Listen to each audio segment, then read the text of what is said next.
Your Texas, your truck, and your road to success in the trucking industry. This is Trucking Business and Beyond, the show that puts the money where it belongs, back in your pocket. Welcome to my world.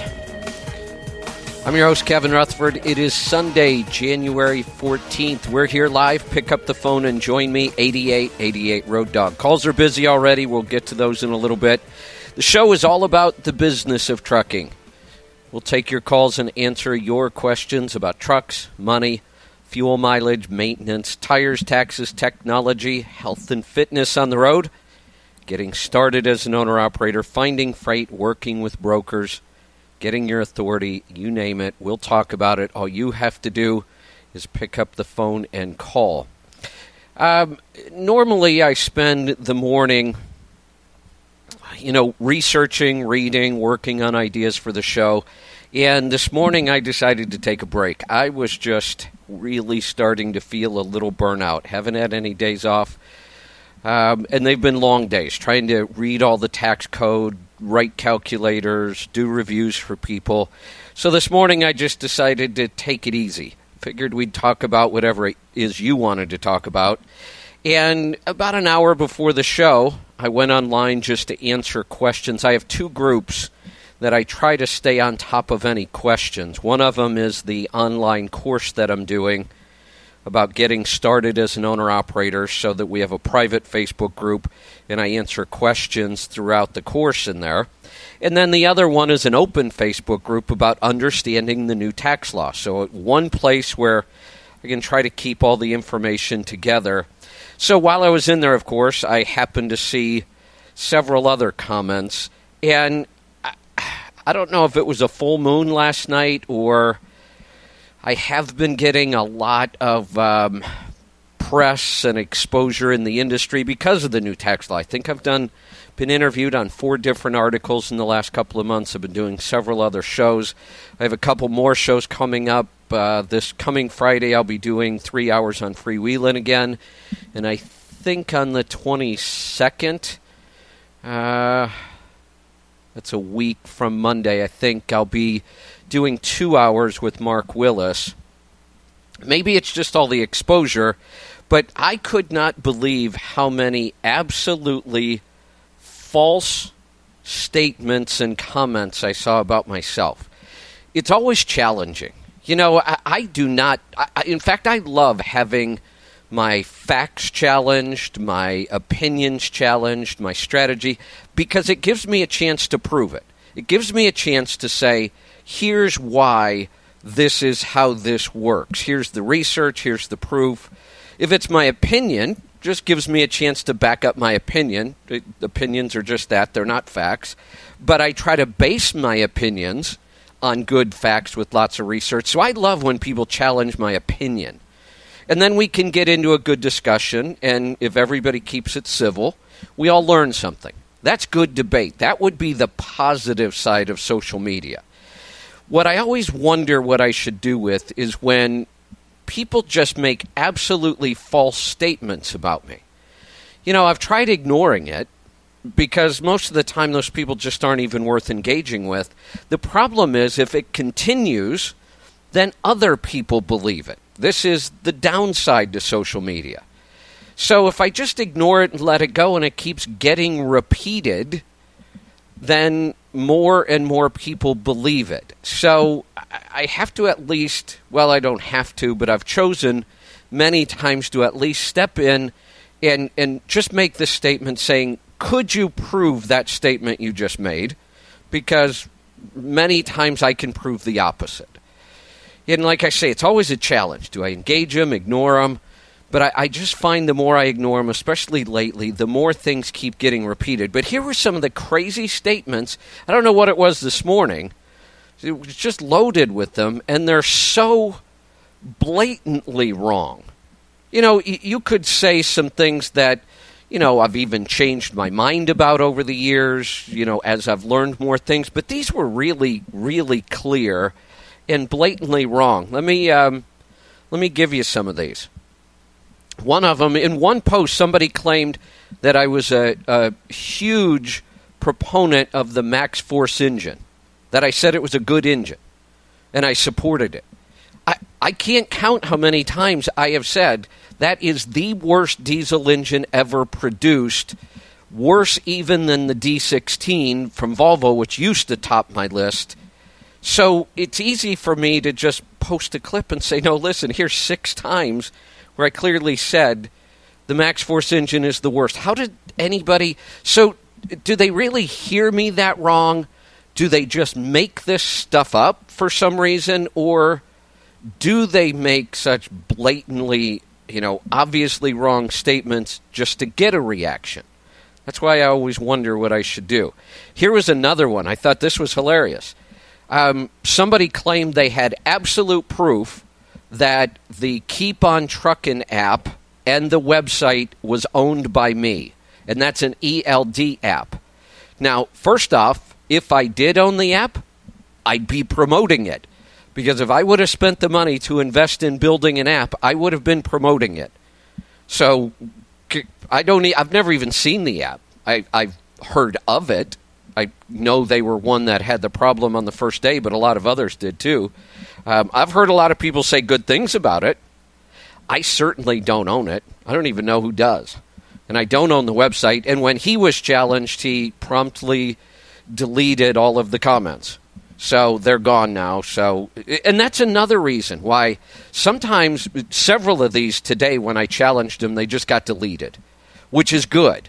That's what I'd like to see. Just get it out of there. We don't have to fight. We don't have to argue. Just either prove it or they get afraid because they can't prove it and they delete it. So here was another one. I thought this was funny. One guy said that I keep saying on the air that my way is the only way to succeed.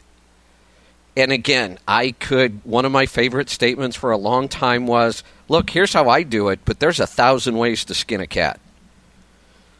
And then I had a statement that pissed off all the cat lovers, but I won't do that today. Clearly, I don't say my way is the only way to succeed. I say my way, if I'm talking about it, works. I can prove it. Doesn't mean it's the only way. And it doesn't work in every situation. Nothing does. So I know I don't make statements like that. Here was one that really got me. It kind of made me laugh because I know this one is so untrue, and we just had great examples of this on the show yesterday. This guy who was in a lease purchase said that I make fun of people on national radio who are in lease purchase, call them idiots, and refuse to help them. That's what he said. I have said the programs are horrible. I may have even, in trying to convince somebody not to do it, I may have even made statements like, you'd be an idiot to sign this. But that's trying to give them advice. I don't tell people you are an idiot for signing this. What I tell people, and actually my statement is pretty clear. I've used this one many times as well. I tell people all the time that are in lease purchases, when they call me, I make the statement that if you are already in a lease purchase, I will do everything I can to help you succeed in it, or I'll help you get out of it.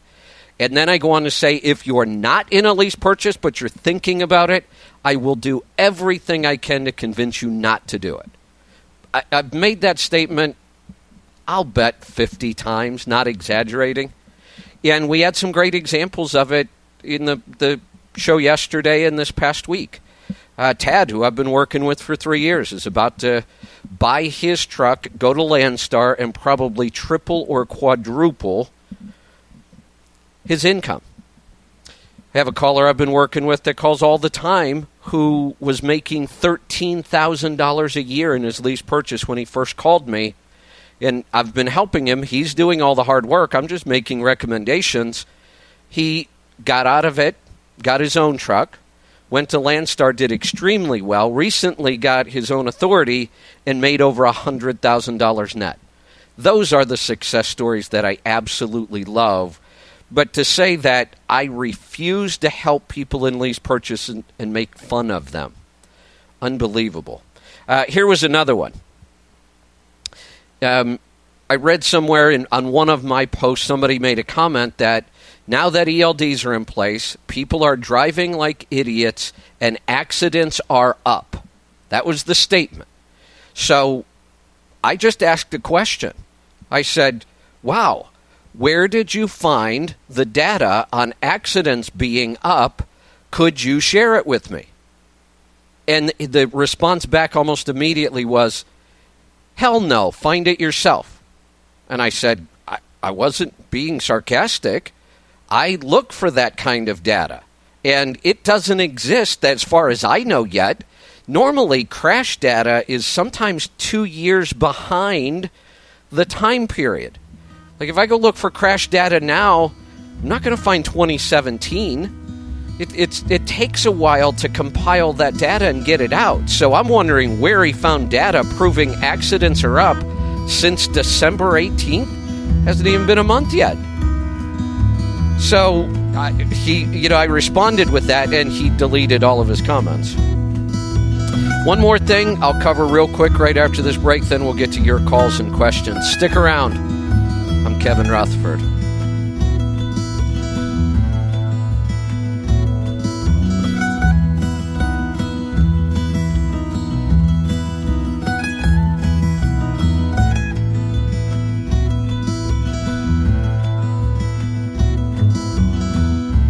Discover SiriusXM's new original channel, Pop Rocks. I love Pop Rock. My kids and I can listen to it and sing at the top of our lungs in the car, and we all enjoy it. I play it constantly with my girls, and it takes me back to the glory days of the late 90s and early 2000s. Pop Rocks. It's always Dave Matthews, Hootie and the Blowfish. I love them all. Keep up the great work. Hear it before you hear about it from a friend. Pop Rocks, Channel 17, or on the SiriusXM app in the Pop category. Message and data rates may apply. Please don't text while driving. Do you know the top 3 promotional items for driving new customers? We do. Do you know how to make your logo come alive and magnetically attract new, long-lasting customers? We do. And do you know how to ensure your logo is delivered on the right promotional items on time at a great price? We do. 100% satisfaction guaranteed. Who are we? We're 4imprint, the nation's leading team to make your logo shine on your choice of thousands of promotional items. And right now, we want to share with you for free the top 3 promotional items for driving new customers. Discover them now by texting ACT77 to 88988. Let us show you what a difference the right promotional items can make to help grow your brand. With 4imprint, you'll get high-quality products, exclusive items, popular brands, on-time delivery, and outstanding customer service. That's what we do. Discover the top 3 promotional items for driving new customers by texting ACT77 to 88988. That's ACT77 to 88988. Policies issued by American General Life Insurance Company, Houston, Texas. Not available in all states. For details, visit AIGdirect.com. Do you have a family? Would you like to help make sure they'll be taken care of if anything were to happen to you? If you answered yes, you probably need life insurance. Now, do you think life insurance is expensive? If you answered yes to that too, you definitely need to give AIG Direct a call. We could find you a $250,000 policy for just $14 a month, which means you could save hundreds of dollars a year. Call us now for a free, no-obligation quote. 1-800-700-9920. Since 1995, we've helped millions of people find out if they could save up to 70% on their term life insurance. See how affordably we can help you protect your family. Call AIG Direct now for your free quote. 1-800-700-9920. You could save up to 70%. That's 1-800-700-9920. 1-800-700-9920. Are you ready for the undisputed king of beef? Japanese Wagyu, raised in America, also known as Kobe beef, won 2015, 2016, and 2017 Grand Champion at the American Royal Steak Competition. KobeClub.com is changing the way luxury beef is sold in America by making it affordable for everyone. 2018 memberships are currently available at KobeClub.com. KOBEClub.com. Landline Now, weekday, 7 p.m. East. Possibly the first news program ever dedicated to the truck driver. Landline Now with Mark Reddy, exclusively.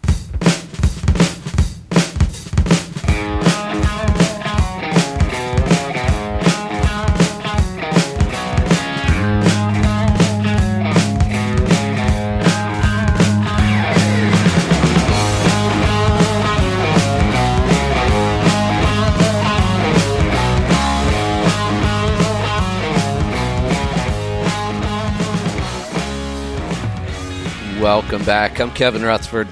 You know, there's a lot to think about in trucking this year. The technology changing, the digital brokers changing, the tax law changing, the rates going through the roof, ELDs, demand going up. Really, really busy year. But it's all good news for the owner-operator. I just don't see any bad news right now for owner-operators. Everything looks like 2018 could be the best year we've seen in the entire time I've been in the industry, over 3 decades. 2014 was certainly way up there at the top, but I think 2018 could set some records. I'm excited about it. Not only will you be able to make more money, you'll be able to pay less tax on it. Significantly less. Thousands of dollars less. That's exciting. There's one more thing, though, we should start paying attention to again. Something I've been kind of ignoring for a while, because one of the things you have to do in business is you have to prioritize. You can't always work on everything. So you prioritize. Where do I get the biggest return for my investment of time and money? And one of the areas that I kind of slacked off on the last several years has been fuel economy. Fuel dropped way down in price. Doesn't mean it's still not important. It's always important. I started working on fuel mileage strategies when fuel was 80 cents a gallon, and people thought I was an idiot. They still do today, but that doesn't bother me, certainly doesn't stop me. But I change my strategies as the fuel price changes. So when we get down in that $2 range, I don't put nearly as much focus on it. You can take your time and resources and go work on revenue, because rates were up and it was a good time to focus on revenue, go build relationships, go look for good lanes, and you still need to be doing that, but we should keep an eye on fuel prices. When we had those couple of run-ups and fuel was between $4 and $5 a gallon, all I talked about was fuel economy, because that was your biggest opportunity to create more net profit. So I'm just keeping an eye on it. It's been slowly creeping up. It looks like we're getting back into some of the highest prices we've seen for a while. I think that's good. High fuel prices are good for small owner-operators that know how to manage fuel. And people will say, whoa, you shouldn't wish for that because it's going to hurt the economy. Well, it doesn't matter what I wish for. God, I wish I was that powerful that I could have any impact on fuel prices. I can't. I talk about it so that people are paying attention. Because when you're in business and you're running your business every day, it's not always easy to stay on top of everything. That's what this show is about. I do the research. I help people stay on top of these topics, know where they should be focusing, and then help them with ways to do it. So while rates and time management under ELDs and building relationships around rates is clearly the number one priority right now, you also have to divert some of your time and energy to taxes, getting caught up for last year, getting in good strategies in place for this year, and you need to be paying attention to fuel prices again. If the economy heats up, which it's been doing, if it continues, that puts pressure on everything. We will tend to see some inflation, and we will tend to see fuel prices go up. If the worldwide economy heats up, we will see lots of pressure on diesel prices, because diesel is the most popular fuel in the world. And no matter where somebody burns diesel, here or China, it puts upward pressure on price. So one more thing I'm keeping an eye on, but between great rates, lots of demand, fuel prices starting to climb, and a new tax bill, I'm already seeing many owner-operators breaking $100,000 profit for 2017. I can't imagine what 2018 is going to look like. You know, I don't want to get too far out ahead of things and just think that this is going to go on forever, because it won't. But I'm not seeing anything right now that will slow it down. So if there is something, it's going to have to come out of the blue. I don't see anything on the radar at the moment that would slow any of this down. Doesn't mean something couldn't change tomorrow, but we have to do our planning and our strategizing based on what we see right now and what we know could happen in the near future. So I'm going to get to the calls and questions. We can talk about anything you want to talk about. Let's go to Kansas. Don, welcome to the program. Hey, Kevin, how you doing? Nice talking to you again. Talked to you yesterday on Free Willing. So. Yeah, what can I help you with? But, I know you don't like lease purchases, okay? I know you don't. Granted, I've done about 3 of them, and I failed at it, okay? My fault alone. We did have a discussion about that where I was man enough to admit, hey, I had to swallow that bill, okay? Right. Well, I switched over to a different company, right? Yeah. And you're saying, keep me updated and all that. Well, I talked to the owner. I kind of think of myself, I'd be somewhat of an idiot if I didn't do it, but seriously considering leasing the truck that I'm driving. It's a 2016 Columbia Glider. I'm sorry, I don't help. It has 196,000 on it. I'm sorry, I don't help people in lease purchase. I don't help people in lease purchase plans. I just make fun of them on national radio. Yeah, I know the difference, Kevin. Okay, I do. Oh, so here's the thing. Here's the thing. Well, he does have. We could approach this one of two ways. We could approach it by me saying, look, maybe this is the 1 in 100 opportunity that actually makes sense. Because there are some. I've seen some carriers really put a lot of effort into creating a plan that there is a chance to succeed. I mean, some of them are just so bad. The odds of success are so stacked against you. That's most of them, by the way. But many of them, some of them, I won't say many, some of them, if I look at the terms of the lease, I go, look, you got a shot at this. There is a chance you could succeed. But there's a problem with that approach. Because what I still see happen is that the reason people will sign that lease purchase deal instead of going out and buying their own truck is they haven't done the work to put themselves in the position to succeed. Because they'll sign these deals with anybody. They don't care what your credit is. They don't care what your bank account looks like, if anything. They don't care if you have any business experience. They don't care if you've done anything to prepare. They will give you that truck. Why is it that finance companies won't do that? Why doesn't Freightliner want to give you a new glider for $100,000 and some thousand? Why don't they do it? There's a really good reason.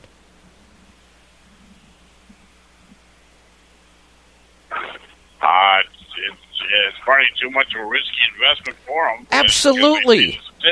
They would lose their ass if they did that. Because they know finance companies are like insurance companies. They work on big data. They have all the proof of who can succeed and who is more likely to fail.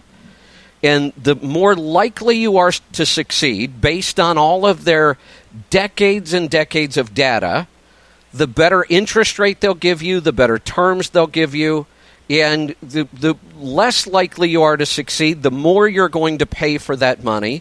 And at some point, they're just going to say, look, this isn't even worthwhile for us to even consider letting you have this truck. And there's a good reason for that. With the carrier, though, they have no risk because they're not giving you that truck. They're not giving you any legal ownership whatsoever. They're just renting it to you. Now you take over their payments, their maintenance costs, their fuel cost. They no longer have to pay your Social Security, Medicare, and workers' comp. And when you fail, they still own the truck. So they just lease it to somebody else. And if your only option is to sign a lease purchase, the odds are you're not ready. You haven't done the work to be ready. Because if you did, you'd be able to go out and buy a $15,000, $20,000 truck on your own. That's why when I say, if you're already... I don't have the money for it. I know you don't have the money. That's my point. If you don't have the money, the number one reason for failure in every business, every industry, every business, being undercapitalized. It's not being underexperienced. I can take people with no experience and have them succeed in business. But I can't take them from no money and have them succeed. And that's why the number one reason is undercapitalization. It tells us something, and I know this is hard to hear, and I don't say this to make people feel bad or to shame them. It's just the truth. If you have no money and no credit, that is a very, very strong indication. There are some exceptions, but not many. They're a very, very strong indication that you have not managed your money well up till this point in life. And if you haven't, then the last thing you want to do is be in business, because managing money is the number one skill you're going to need. So, Don, I don't want to hear the details of this program, because no matter what you tell me, my answer is going to be the same. I will say it again. If you're in a lease purchase already, I'll do everything I can to help you. Or I'll help you get out of it. One of the two. If you're not in one, I will do everything I can to convince you not to sign it. Stick around. We'll be right back. I'm Kevin Rutherford.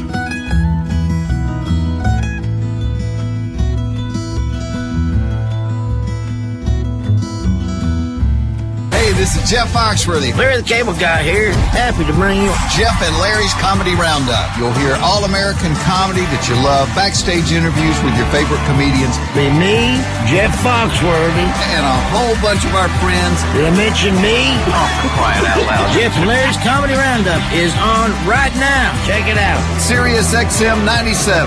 Or listen on the Sirius XM app. You're going to love it. I promise. Get her done. Truck drivers, Schneider is offering more types of driving careers than ever in 2018 and will be holding hiring events nationwide in January. Meet one-on-one with a local recruiter with the potential for a same-day interview. And with orientation classes starting every week, you can start quickly with Schneider, an ELD-compliant industry leader. Find a January driver hiring event near you and learn what to expect at the event at SchneiderJobs.com/events. That's SchneiderJobs.com/events. When would you prefer to spot that burglar? While he's outside, casing your home? Or after he breaks in? The best home security is the one that protects you inside and outside. That's Blink Home Security. Most home security is slow and unreliable and goes off after he breaks in. Too late. Blink is proactive home security, which is why I have Blink. It's motion activated. The instant Blink detects some crook snooping around my home or looking in my car for the garage remote, I get an instant alert and a video clip on my smartphone. Blink helps stop the crime before it happens. Blink cams are wire-free, set up in minutes, and run on batteries you don't replace for years. And Blink's live feed option lets you monitor your home anywhere from your smartphone. Blink is offering an amazing deal. Get 3 Blink cams for what the other guys typically charge for 1, plus 10% off. Visit blinkprotect.com/news. Visit blinkprotect.com/news. Visit blinkprotect.com/news. Hemorrhoids. The pain, itching, and swelling can be unbearable. Now there's Recticare Complete Hemorrhoid Care System with 2 effective medicines that provide multi-symptom relief. Recticare Complete has the highest concentration of lidocaine and phenylephrine HCl without a prescription to relieve pain and itching and reduce swelling. Use Recticare Complete for noticeable results after the first use. Get Recticare in the blue and white box at Walmart, Walgreens, CVS Pharmacy, Rite Aid, and Meijer. Use only as directed. I'm Todd Bork, the Weather Channel with an interstate weather update. Watch out for some snowy, windy travel anywhere from the Great Lakes all the way through the plains. Take a look at the east-west interstate starting north, I-94 and I-96, gusty winds and periods of snow showers in Michigan. Also along I-94, it does track your way to the snow anywhere from Indiana into Illinois, parts of Wisconsin, and then more gusty conditions. There's some snow out there in Minnesota, plain old gusts out there in parts of North Dakota, and then also some gusts and some snow in Montana. I-90, same type of thing, anywhere from Pennsylvania with the snow and gusts all the way through parts of Minnesota. Then there's plain gusty winds out there through South Dakota, then back to snow and gusts in parts of Wyoming and Montana. I-80, same type of thing, the snow and gusts from Pennsylvania all the way through Wyoming. I-70, snow and gusts anywhere from Pennsylvania all the way into Colorado. I'm Todd Bork with Custom Weather for Drivers Twice Down Road Dog. Sirius is on 146. Now the Sirius map.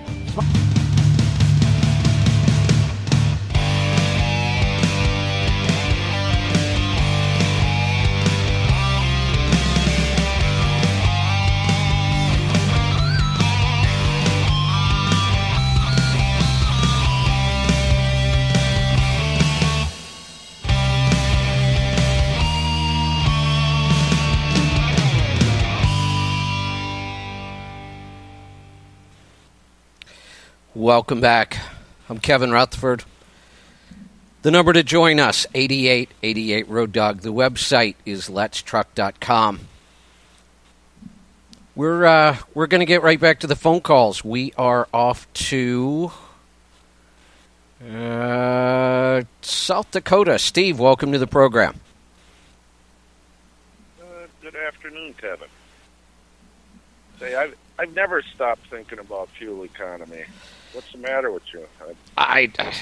Well, no, let me clarify. I always talk about it. Okay, let me clarify. I don't stop thinking about it. I just stop talking about it on the air sometimes because other things are more important. I'm like you. Sometimes I dream about fuel economy.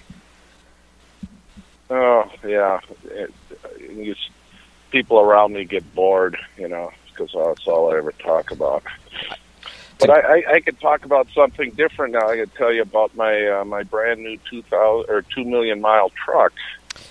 I repowered it and took it to Pittsburgh Power, and my block they sent out, and there was a liner protrusion problem, and the in frame there was already a salvage sleeve, and it was going to be like $5,000 worth of work to be done on the block, so we decided to go with a 3/4 crate motor, and then we decided, well, since the transmission's out, to that should really be at least a bearing kit in it. And then talking about it, we decided to send the parts out to California to get micropene, a WPC treatment on it, and added some time to the project because freight that time of year going out to California and back takes a while, but we're back on the road now. I'm under my second load, and I really like it. I think it's the first time I've ever driven this truck where there wasn't enough vapor coming out of the breather that when you stop it in the wintertime, it's like you got an exhaust leak coming out from underneath the hood. So yeah, that Detroit. I think it's a good motor. Detroits are known for that, but that's exciting. That's really exciting. 2 million miles on the truck, and you've got this amazing fresh motor. I love that. It's like a sleeper, like we used to call cars sleepers. Yeah. Then. I don't mean a sleeper like you go lay down in. We used to call cars that looked a little rough on the outside, but had an amazing engine under the hood, a sleeper. Yeah, well, it looks better. The engine looks better than when I bought the truck, that's for sure. It's be nice. Well, that's exciting. Unfortunately, the rest of it's going to have to wait a little bit. It was a hit on the finances, But oh yeah, of course, it is. It was me and my banker saw the wisdom in this. A lot of other people think I'm crazy, but I paid as much for the truck the second time around as I did when I first bought it. But then again, if you add those two together and what I paid for the first in-frame, it was probably what the original owner paid for it to begin with, and he only owned it for 400,000 miles, and I still own it. So after 1.6 million miles that you've owned it, and that's a lot of revenue. And a lot of net revenue because, people may not know this if they're listening right now, but you have had extended stretches of time where you've averaged over 10 miles to the gallon on that truck. Yeah, 9 months last summer, which was a record. 9 months of over 10 miles to the gallon. Yeah. That's amazing. Yeah, I think it's going to be a good summer. A little too early to tell. I haven't had my first actual fill-up, but the kind of weather I've been driving in and what it's been showing on the scan gauge has been pretty good. I don't want to make any wild claims on the radio that I can't back up. So, but I think it's going to be good. So people can know, they can look at your history in fuel gauges, and I'll tell people how to get there in a minute. How much history do you have on this truck in fuel gauges? Oh, I don't know. It's I'm a little bit behind putting stuff in there. I was just kind of worried about getting getting to Pennsylvania without having to be told. So I wasn't worried about fuel economy in a way. But I don't know, it's like 960,000 miles, something like that. It's just under 1 million miles of fuel gauges. So yeah, so for the people listening, if you want to go track an amazing truck and see what Steve's been doing and what has happened over the years on his fuel economy, he's got almost 1 million miles tracked in our app online at Fuel Gauges. Go to letstruck.com. It's free to sign up, and you'll be able to see Steve's truck. What's the name of it in there, Steve? Backdraft Binder. Backdraft Binder. So once you sign up for Fuel Gauges, or if you already have an account, search for that truck. You can even follow Steve. So you click on the follow button. That way you'll get updates when he fuels. So I'm looking forward to when you get through, the break-in, the bad weather, all that kind of stuff, when we start to see some numbers even out over time. Yeah. No, I promise I'll get caught up in fuel gauges. Like I said, Good. That my mind wasn't in it on the last bit there. That's right. Last load I delivered was a load of Christmas trees in Colorado, and then I bounced home and couldn't find anything going to Pennsylvania, and I had an appointment there. So, anyways. Yeah, and all the money's starting to flow the other direction. I'm excited. So good. That's out. That's outstanding. So next the axles. Yeah. So other than the treatment on the gears, the transmission, which I'm excited to see how that goes. Any other like really interesting little treatment or experiment on the engine? No, because it was a crate motor. Right. It was just it just made the most economic sense to go that direction, and it appears I haven't used a quart of oil yet. So well, that's good. You I can't remember. I know we've talked about this on a couple trucks. Do you have the programming for the turbo on yours? Oh, yeah, I get the VG Turbo programming. I did that last year, so that's nothing new. But no, but that's pretty exotic. I mean, there aren't many trucks running around with that, so that's an interesting treatment as well. In a 3-position, I got 3 different torque settings, or horsepower settings. So yeah, that's kind of unique as well. So, and I keep learning how to use that better. So right.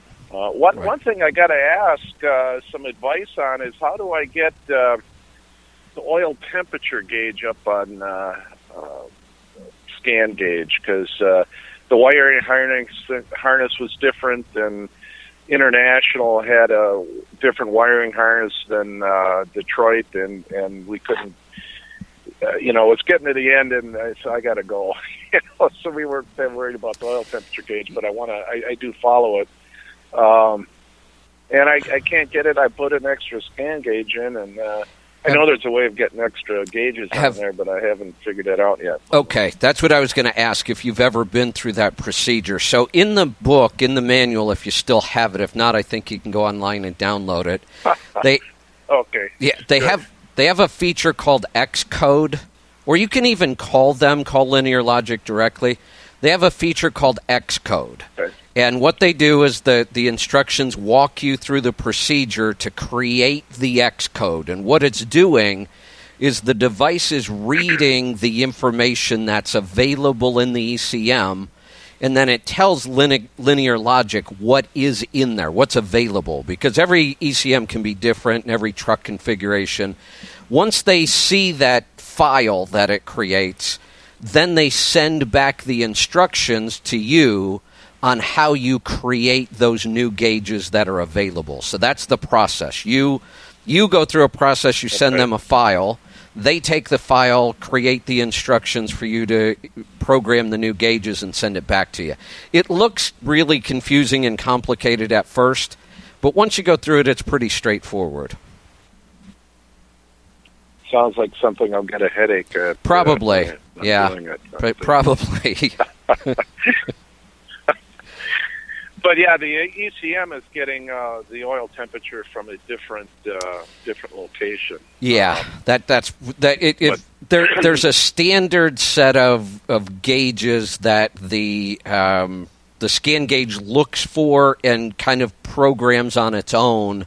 Then they use that Xcode feature to find out what else is in there, and then you can add the ones you're interested in. Well, I'll have to look that up. Thank you. You're welcome. Well, stay in touch. I can't wait to see the results. Will do. All right. Talk to you later. Good stuff. There's the music.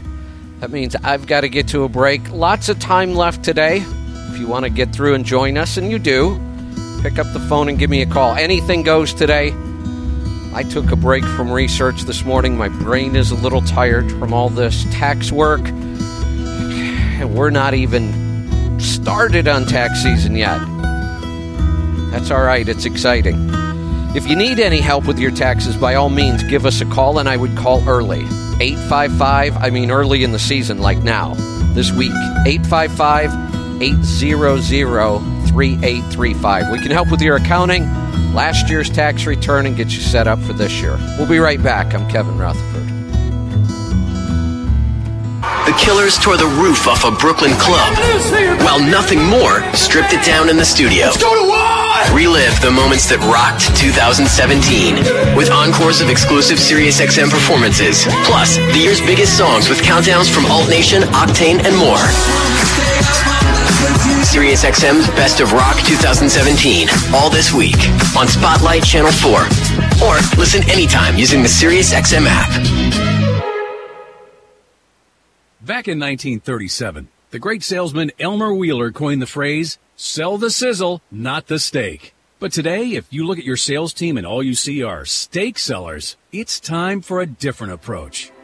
Introducing UnscriptedResults.com, a smarter approach to business development. Unscripted Results provides exciting, original, and customized approaches to lead gen and revenue growth. We cut through creatively and strategically in a way that reaches the most open-minded, receptive, and influential contacts with personalized email marketing, unscripted telemarketing strategies, even direct mail that pops. That's probably why our management team was just named America's Best in Biz award winners for business development. Listen, if you're looking for growth drivers to increase recurring revenues, make this your next move, your best move. Visit unscriptedresults.com and let's find your sizzle. That's unscriptedresults.com. Warning, if you're drowning in debt you can't afford, do not let the credit card companies trick you into thinking that you have to pay it all back, because you don't. What the credit card companies don't want you to know is that there's actually a way to get debt-free without paying off your entire debt or going bankrupt. If you have $5,000 or more in credit card debt, you now have the right to let us settle that debt for a fraction of what you owe. For free information, call Credit Associates now. 1-800-900-8407. We'll even show you how much money you could save. If you can't afford to pay off all your debt, do not let the credit card companies trick you into thinking that you have to. Call Credit Associates now for free information on how to get debt-free faster than you ever thought possible without debt consolidation or bankruptcy. We depend on your success and offer a guarantee, so there's no risk. For free information, call now. 1-800-900-8407. That's 1-800-900-8407. 1-800-900-8407. Imagine a financial advisor who's a true partner in your success. I'm Mike Schrader, president of Baird Private Wealth Management. Trust is everything, and we strive to earn it every day. We listen to what you want to accomplish and help you make smart financial decisions in all areas of your life. And because Baird is employee-owned, you can trust that we're a financial partner with a long-term interest in what's best for you. Imagine the power of you and Baird. Visit BairdWealth.com. Freewheel It with Meredith Oaks and Chris G. We do good work here most days. Everything in moderation. What a concept. Weekdays, 11 a.m. East on Road Dog.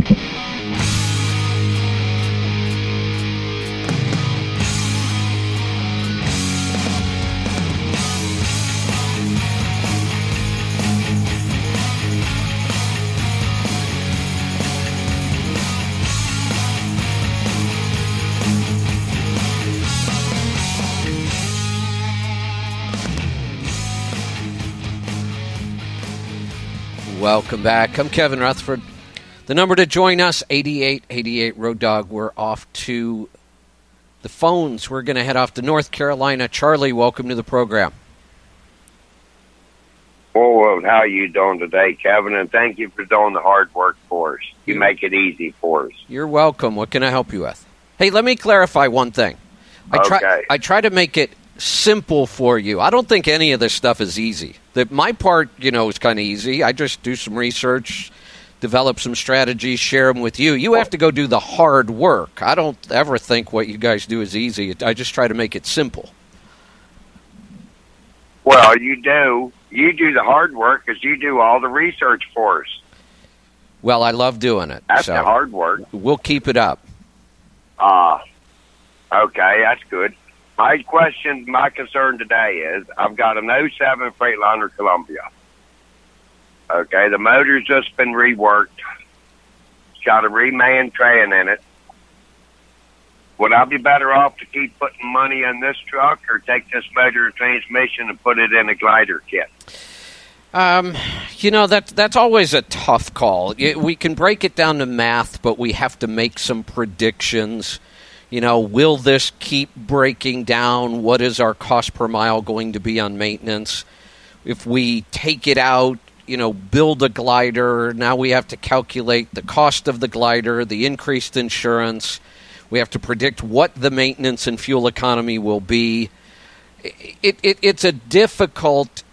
the math is fairly simple. I mean, I can do the math, but there's a lot of unknowns. We don't know what the maintenance cost on the new truck's going to be. We don't know what the maintenance cost on this truck will be going forward. We know what the fuel economy is on this one. We can't guarantee the fuel economy if we go build a glider. We can, make some pretty good predictions. So, just in general, I have found that keeping old equipment for a very, very, even sometimes very long time, like Steve called earlier, 2 million miles, that almost always makes he got me by about 800,000. Yeah, that's a long time to keep a truck, but I've done the math. It actually makes sense. The math works out almost every time better to keep an old truck and keep putting money in it. But money isn't always the only consideration. Some people just want a newer truck. I get that. There's nothing wrong with that. But I can tell you without going through... Truck. Yeah, well, then I can almost tell you your odds are better of keeping more money in your pocket by putting money into that rather than building or buying something new. If it's just a math problem, you'll almost always be better off. Usually about every 2.5 years, she'll hit me for about $20,000-$30,000 at one time, and then she'll behave herself for about 2.5 years, and then she throws a contrary fit again, and she decides she wants a little extra money. Yeah, and that happens. And look, I've had trucks that I have had to get rid of because I can't ever seem to get the maintenance cost under control.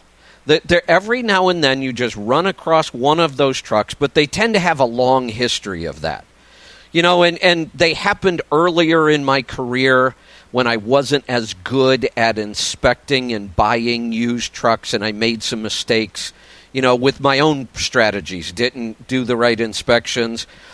And I watched my numbers closely, and once I identified a problem truck, I just got rid of it.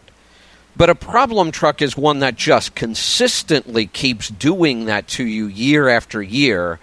All trucks are going to cost us some money, but in today's world, if you can run an older truck at an average maintenance cost of 10 to 15 cents a mile, that's what a brand new truck is going to cost you to operate. So if that's where you are on an old truck and you have no payment and your insurance cost is much lower and you're getting good fuel economy, then there's no way you're ever going to make up the cost of a new truck with payments, higher insurance. There's no way you're ever going to make it up in maintenance. So unless we can move from an old truck that, say, maybe it gets 7 miles to the gallon, and we could build a new truck that we were sure was going to get 9, Then we could make up that additional cost in fuel possibly. But maintenance, it's not like the old days when your truck at 1 million miles was starting to cost you 12 cents in maintenance, and we could go buy a new truck and drop it all the way down to 6. That used to be common. Now we go buy a new truck, and sometimes our maintenance cost goes up. There's just more things that need to get fixed on these new trucks. They're complicated. Generally, I'm between 3 and 5 cents a mile on maintenance. Then I would not This year was possibly a little higher, but I had $13,000 done to the engine. By the time it was said and done, $7,000, and that was all within the last 3 months of the year. Yeah, and what's the average fuel economy? I was up around 6.3, but I don't have side skirts, and I've got 2 recap tires on the truck, and the trailers has usually got recap tires, so I'm down around 5.5. Now, see, but it's still not bad. Well, but I'm pulling about 40 to 44,000 every day. Yeah, but that's on nothing. The East Coast, mostly the Northeast. But that's nothing. Seriously, I can take a truck in that operation pulling 45,000 pounds up and down the East Coast, and I could build a glider right now that would get 8 miles to the gallon. No doubt in my mind. It wouldn't even be that hard. And that's where you're going to have to look hard.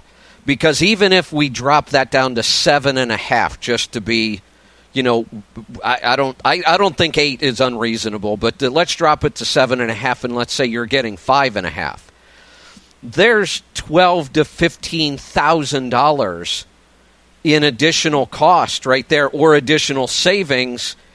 That starts to make building the glider look a lot more attractive. I mean, that now we can start to make the numbers make sense. If you would have told me I'm already getting 7.5, well, yeah, there's not enough room there to make up that difference. But if you're down in the 5s, yeah, we'd have to look a little harder at that.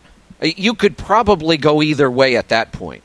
We could take your truck and start investing money in it to get its fuel economy up to 7.5, because that's possible too. Or you could go buy the glider. Yeah, I know it is, because I used to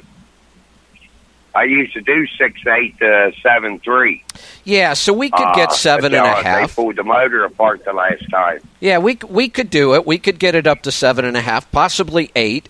So now it becomes, which one would you rather do? Because I could make an argument on the numbers either way. I'd rather put the money in this truck, but what happens if EPA says, well, a 13-year-old truck's going to have to come off the road? They will never do that, ever.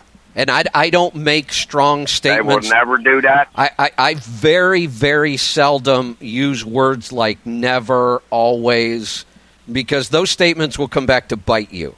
But I'm pretty confident making that statement. Here's why. There are a lot of old trucks on the road in the United States today. If the EPA forces them off the road the way California did, it would devastate the industry. And I think they're smart enough to know that. That's why the EPA has never talked about that. They've never proposed that. They have never looked backwards and said, we're going to outlaw these kind of trucks. They've always looked forward and said, we will continue to put tougher and tougher standards on new trucks being built, and eventually the old trucks will just go away anyway. So I would never worry about... if I wanted to build a 1959 Brockway, I would just go do it. Because I would never... that truck's still legal. I mean, there are no trucks on the road today that are illegal because of emissions in the United States, and there's never been talk of that. California is the only state to do it. Okay, because, I mean, for about $15-20 and that includes going to see Pittsburgh Power, I could put this truck the way I want it and know I can bring the mileage up. Yeah, it's almost impossible to go wrong with that. 1 year of a glider and you spent more than that in payments. Yeah, because, I mean, the biggest thing that's got my fuel economy down is my fan's running most all the time. Oh, that's so big. I know I'm going to have about $5,000 getting the whole truck. I'm going to get the whole truck rewired inside out, fuse panel, the whole 9 yards. That was my reason for getting a glider, was for the new wiring harness. Yeah. But it's cheaper to put the new wiring harness in this. Exactly. I think that, there's very, very little risk in putting money into the truck you already own.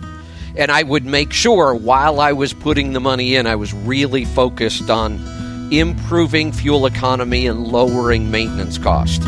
So things that'll lower maintenance cost, making sure we've got the OPS, maybe a tire inflation system or a tire pressure monitoring system. There's lots of things we could do to lower maintenance cost overall. We're going to get to a break. We'll be right back with more stuff right after this. Stick around. I'm Kevin Rutherford.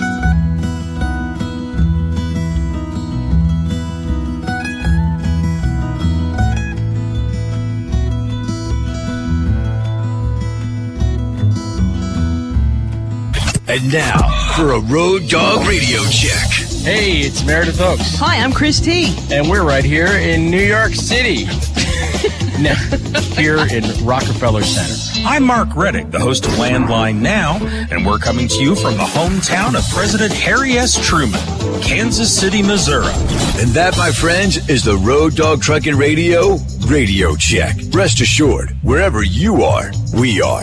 Road Dog Trucking Radio. Truck drivers, Schneider is offering more types of driving careers than ever in 2018 and will be holding hiring events nationwide in January. Meet one-on-one with a local recruiter with the potential for a same-day interview. And with orientation classes starting every week, you can start quickly with Schneider, an ELD-compliant industry leader. Find a January driver hiring event near you and learn what to expect at the event at schneiderjobs.com/events. That's schneiderjobs.com/events. 2018 is not just a new year. It's also an opportunity to grow your business with top talent. But how do you find it? ZipRecruiter. One click sends your job ad to over 100 of the web's leading job boards. But ZipRecruiter doesn't stop there. Their smart matching technology will instantly alert quality candidates about your job. That means you'll start getting great candidates with the right experience almost as soon as your job is posted. No wonder 80% of employers who post on ZipRecruiter get a quality candidate through the site in just one day. The right candidates are out there. This is how you find them. ZipRecruiter, the smartest way to hire. People from businesses of all sizes trust ZipRecruiter for their hiring needs. We're so confident ZipRecruiter will get you better results than anywhere else. We'll let you try it free. That's right, free. Just go to ZipRecruiter.com/try free. That's ZipRecruiter.com/try free. ZipRecruiter.com/try free. Extended by popular demand, the Eagles Channel, Hotel California. I've always loved radio, and it's really a privilege to be able to do it. Hear more hits, rarities, influences, guest DJs, and insight from Don Henley and Joe Walsh. Plus, see the Eagles perform at Nashville's storied Grand Ole Opry House for the first time ever. The Eagles Channel, Hotel California. Extended through January. Sirius XM 30. Or listen when you get out of the car with the Sirius XM app. I'm Todd Bork, the Weather Channel with an interstate weather update. North-south interstates dealing with snow and gusts anywhere from Minnesota. Now will extend all the way down through parts of Missouri. There's plain old gusts out there, parts of Kansas and Oklahoma. Be careful along that ride. Same type of thing along I-39, I-55, and I-57. Basically in and around the Great Lakes, so I-39 into Wisconsin and Illinois, I-55 and I-57 from Illinois down into parts of Missouri. In fact, you can even see some rain farther down I-55 into parts of Arkansas, Tennessee, and Mississippi. I-69 in Michigan down into Indiana could see gusty winds and periods of snow. Same type of thing for I-65 from Indiana down into parts of Kentucky, trying to push into Tennessee as well. Be careful along I-25, some gusts and periods of snow around from Wyoming, and even some gusts and some light rain along I-5 from Washington State into Oregon. I'm Todd Bork with Custom Weather Drivers twice now on the Road Dog, Sirius XM 146. Your money, your taxes, your truck, and your road to success in the trucking industry. Now, back to Trucking Business and Beyond, the show that puts the money where it belongs. Back in your pocket.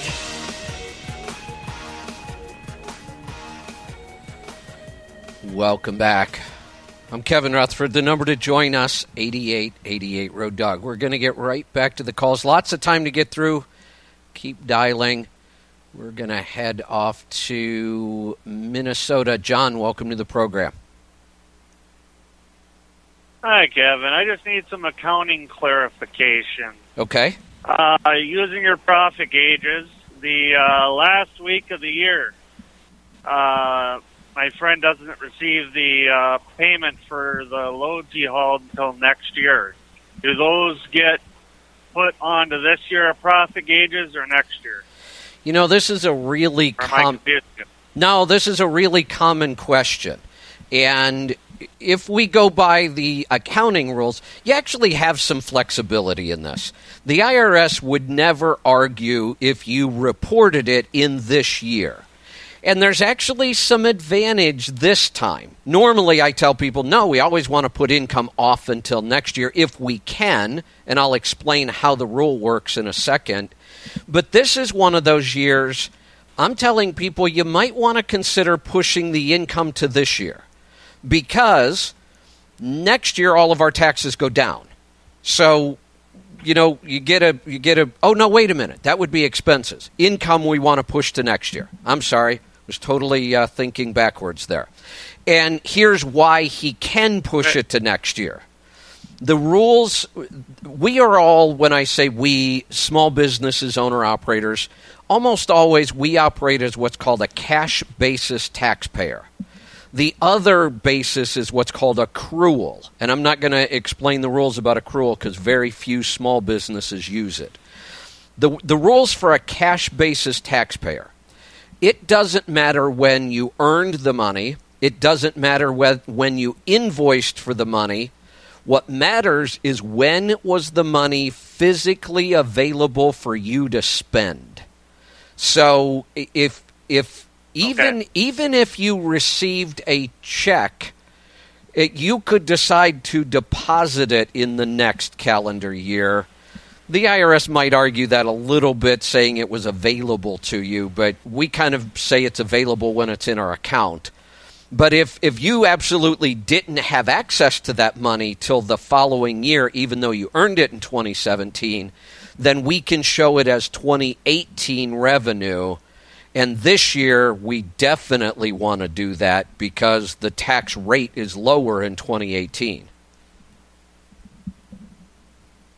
Okay, that answers my question. I was just wanted some clarification on that because you'd think some people think that, you know, it's supposed to go on 2017 because that's when you ran the load, but that answers the question. Thank you very much, Kevin. You're welcome. Thanks for the call. Yeah, that is that's a question we get often, and it only matters at the end of the year.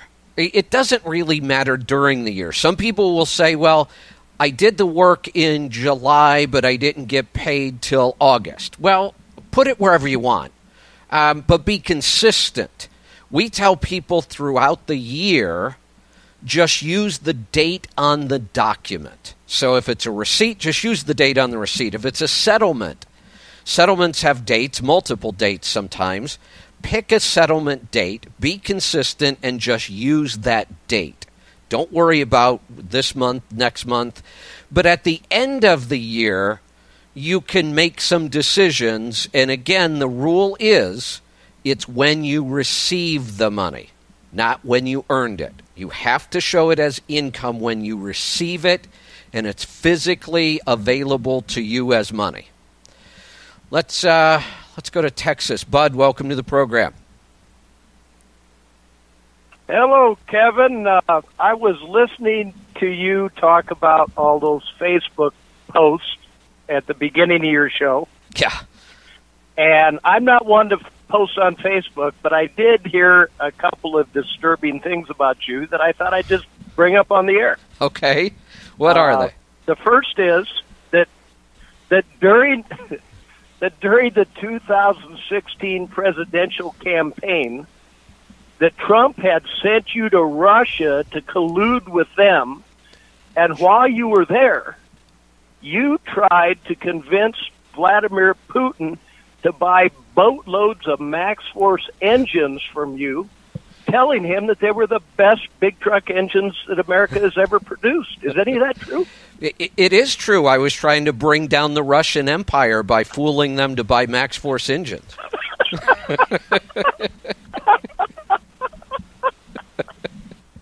Oh, my God. You know what? When you were telling those stories, I just... apparently, I tell you what I think it is. It's they don't believe what they're saying. They're just trying to troll you. Yeah. And like I say, I every time I look at one of those, I sit there and I say, should I respond? Should I engage? And it's always a different call. Like I said, if people want to question my opinion, I love debating that kind of stuff. And I mean friendly debate. I don't call people names. I don't demean them. I just tend to ask questions. If you don't think my strategy works or is correct, well then, explain to me why or tell me what you think is better.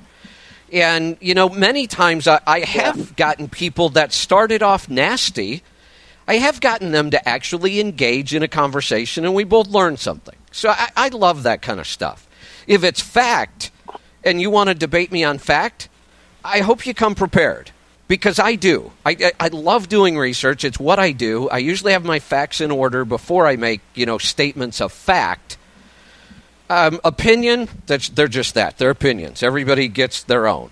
But when you just make outright lies, I mean, clearly the kind of statements I was talking about this morning, those are just outright lies. Those are the ones that, a lot of times if somebody wants to, say that I'm wrong for whatever reason, I'll just ignore that because I can't engage with everybody. And if you want to tell me I'm wrong, I don't have to engage with you. That's fine. But when you make statements about me that are just outright lies, then I feel like I do have to engage to at least dispute it and make them prove it or disprove it. And, one of two things usually happens. They either end up looking like an idiot or they delete it. And either one of them works for me. I've been listening to you for 7 years, and it's never been anything but crystal clear where you're coming from. So you're just getting trolled. Yeah. I'll let you get back to a serious caller. I couldn't resist that, Joe. I couldn't help myself. That was good. I like that. I'll Thanks. let you go. All right. I can always count on something good from Bud. Let's go to California. Cody, welcome to the program. Thank you, sir. I have a question regarding my wife, whom travels full-time with me. She's not a CDL holder. Does per diem qualify for me and her both at the $63 rate, or would it be double that? Are you an owner-operator or company driver? Owner-operator. Okay, because this would be a totally different answer for a company driver. My answer would be easy. It would just be no.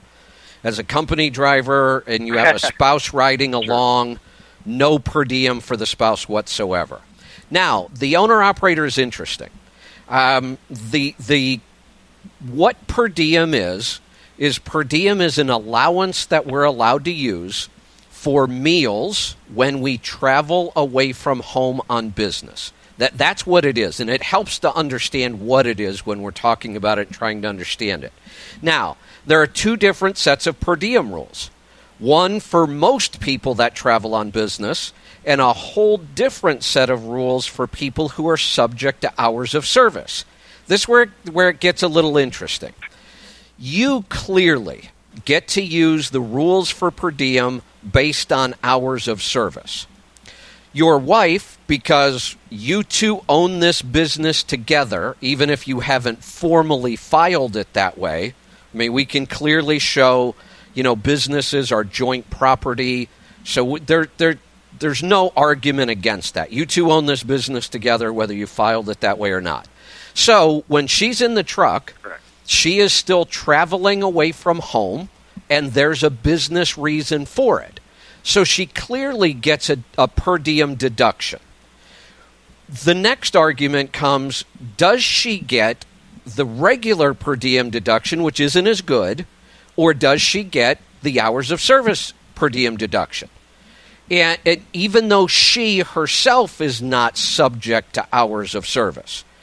So when I researched this heavily, I made the argument that this is the argument I made. The reason they gave us these rules for hours of service is because of the way you travel. The other rules are too burdensome for somebody who is literally moving nonstop all the time. So under the other rules, you have to know what city you were in that night or that day, and you have to go look up that rate. And then the next day, if you were in another city, you have to go look up that rate. Well, they said, truck drivers, that's stupid. You can't do that. So we'll give you this one rate that works all the way across the country. So when I come back, I'll tell you why we think we can defend the argument that not only does your spouse get the per diem, they get the hours of service per diem. I'll tell you why right after this. Stick around. I'm Kevin Rutherford.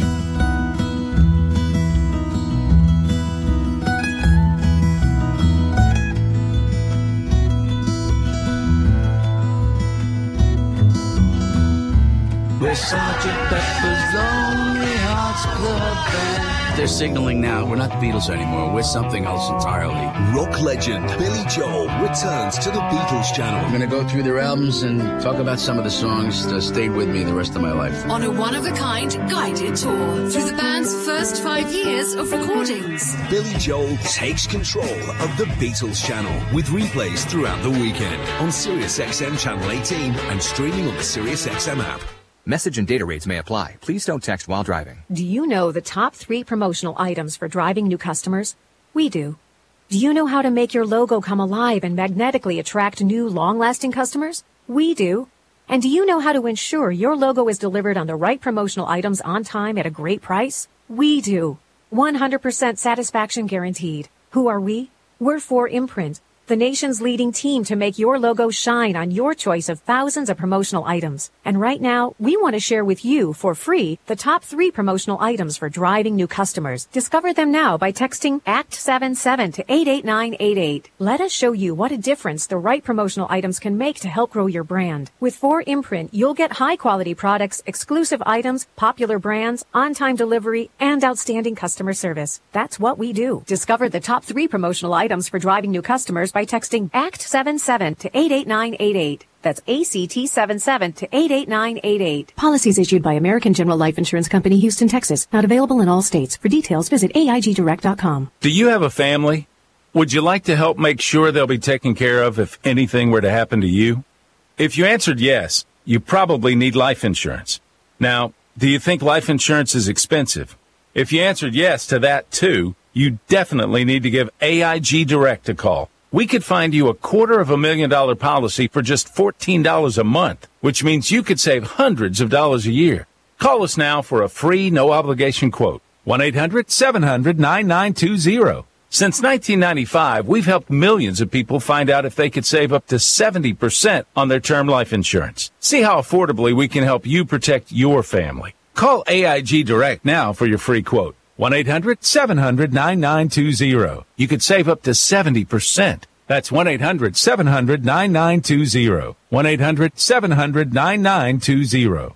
On the road, safety's everything. That's why Help Inc., provider of PrePass, has invested $700 million into making our roads safer. With PrePass way stations, bypass, and e-tolling, you avoid congestion around way stations and reduce the need to merge in and out of traffic. And transponders are hands-free to help you stay focused. We offer 1 month of free service to try before you buy. 888-559-PASS and use the promo code ROADDOG or visit prepass.com/RoadDog. 888-559-7277 or prepass.com/RoadDog. For all things trucking, it's Road Dog Live with Casey Phillips. Because most of you are probably out running down the highway keeping America rolling. Weekdays from 4 to 7 p.m.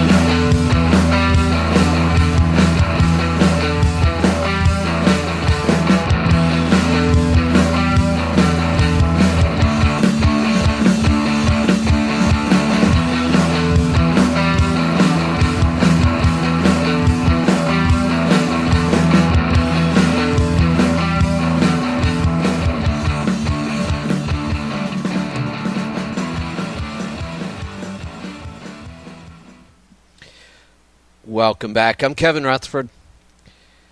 The website is letstruck.com.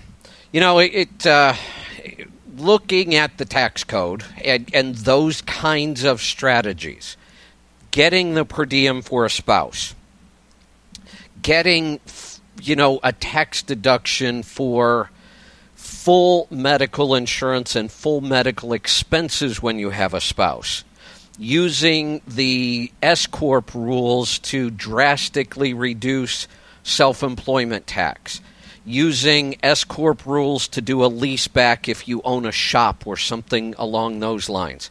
There are lots of ways to really reduce the tax liability for an owner-operator way above and beyond just filling out the form correctly.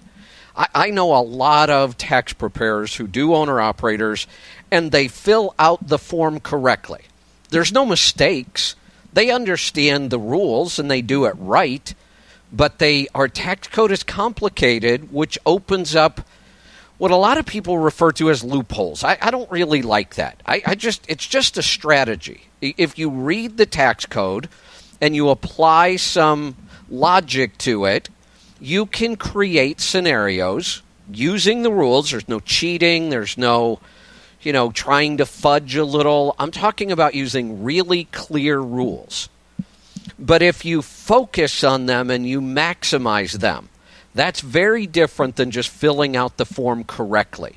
A couple other examples. We clearly deduct vacation travel for owner-operators. So that can be a pretty sizable deduction. We can help you pay your children to work in your business. That can create a sizable deduction. Getting a big deduction for all the miles you put on your personal vehicle. All of those strategies, if you apply them all to your tax return, we can lower an owner-operator's tax bill by several thousands of dollars. And we could compare it to somebody else who I could say, well, they did it correctly. They didn't make any mistakes. They just didn't go to the next level of tax strategy. And that's what we really focus on here.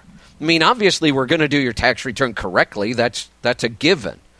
But we're also going to dig deeper and find those strategies that fit your situation. Because maybe you're not married. Maybe you don't have a building. Maybe you didn't take a vacation. But maybe there are some other things in your situation where we could create these kind of tax strategies and savings. That's what we do here. I've been doing owner-operator tax returns since 1990. I do company drivers too, but 2017 is about the last year you're going to need us to do a company driver return. Although, I have some strategies that I'm working on for company drivers that if you don't get reimbursed per diem, you're going to lose out under this new tax plan. But I have some ways where we could make that up. I'm not done with these strategies yet, but I'm getting closer all the time. So I'll keep you updated on that. So you don't have to switch carriers just to get reimbursed your per diem. I have some other ideas where we could get your per diem deduction back with a couple of strategies that I'm about 95% sure are going to work right now. I have to do a little more research. But getting back to the owner-operators, that's what we do. We've been doing it a very, very long time. I spend a lot of time coming up with these kinds of strategies, making sure they are legitimate deductions, and we've proven over the years that these work really well. So if you'd like to work with us on taxes, we are taking new clients right now. That may stop soon because it is turning out to be a really, really busy tax season already. I've never seen anything like this. We had a meeting with our tax team Friday, and I was blown away by our numbers already. It's really unusual to get this many new clients this early in the year. So we're keeping an eye on that. We may have to stop taking new clients at some point, but right now we are accepting new tax and accounting clients. So go to the website, letstruck.com, or you can give us a call. Call our Tribe Care team at 855-800-3835. And if you're still grabbing something to write with, That's 855-800-FUEL. So give us a call, but if you are interested, I would do that. Oh, and I just got a message from Lisa. Because it is tax time, we're trying to make sure that we're as available for you as we can possibly be. So we do have somebody on the phones today that could answer your questions and help you out. If you do decide to call, say hello to Angie. She's giving up her Sunday to help you out with taxes because we know it's going to be a big, big tax season. So even if you call today, we should be able to. Oh, by the way, if you do call and you happen to get voicemail, sometimes that happens, leave a message. We always call back. 855-800-3835. Here we go. Right back to the phone calls. We are off to Wisconsin. Mike, welcome to the program. Hello, Kevin. How are you doing today? Doing great. What's on your mind? Scary part in my life. I bought a truck, and I'm going to start doing the owner-operator thing. I'm going to sign on with a buddy of mine and get 80%. And I sent you an email with truck specs that I got from the dealership, and I was wondering what you thought might be some good points about the truck I purchased and maybe some concerns I should look at. Okay, so I've looked at the specs. The only thing I couldn't tell on there for sure, so I just want to ask this question without assuming it, is this a 6x2 or a 6x4? It's a 6x4. Okay. It's got two drive axles. So that makes it a 6x4. If that's what you mean. Yeah, I know that confuses a lot of people, but yeah, that's a 6x4. The reason I ask is a lot of the Cascadias with that 247 gear ratio, which I love, they're also, a lot of those have been built as... does it have two pumpkins? I don't know. I don't know if it has two pumpkins or not, actually. I haven't actually seen it in person yet. Okay. I looked through the document you sent me, and it wasn't clear which way it was. Either way, it's okay. That wouldn't be a deciding factor. It would be a nice bonus if it's a 6x2. But if it's a 6x4, that's okay. I wouldn't eliminate with only one pumpkin, you mean? With just one pumpkin. And typically, from the factory, it's going to be the forward axle. That is the drive axle. There'll be no power divider. And the rear axle will basically be a trailer axle. That's the most common setup. And if that's the case, that's just a bonus, because that's even more fuel efficient. But if it's not, that's okay too. I love the specs on this truck. This is exactly the way we talk about speccing the Cascadias, is with that 247 gear ratio. So I love the specs. I think the price was fair. Of course, it's only a 10-speed, but you can't have everything you want with the first truck, right? Exactly. And here's the thing. The difference in fuel economy between a 10-speed and a 13 is so minor we can't measure it. I can't accurately measure the difference. Oh, okay. Yeah, it's not a big deal. We like a 13-speed because it gives us a couple more options, and it's a little more drivable. But, the biggest reason 13-speed transmissions were ever developed was because we had such low-powered engines. They were developed back when we still had engines on the road that were 190 horsepower. 230s. Oh, and this one's a 505, so I shouldn't really have much issue then, huh? Yeah, 230s were big. Then we got, the 292s. Then we got, the big cam 350s and the Cats. And, we thought we were in heaven with 350 horsepower. Now we can take your 500, and with nothing but a tune, we could turn it up to 7. So, the more horsepower you have, the less important the 13-speed becomes, because you've got enough horsepower and torque to make those bigger jumps in gears in the top end.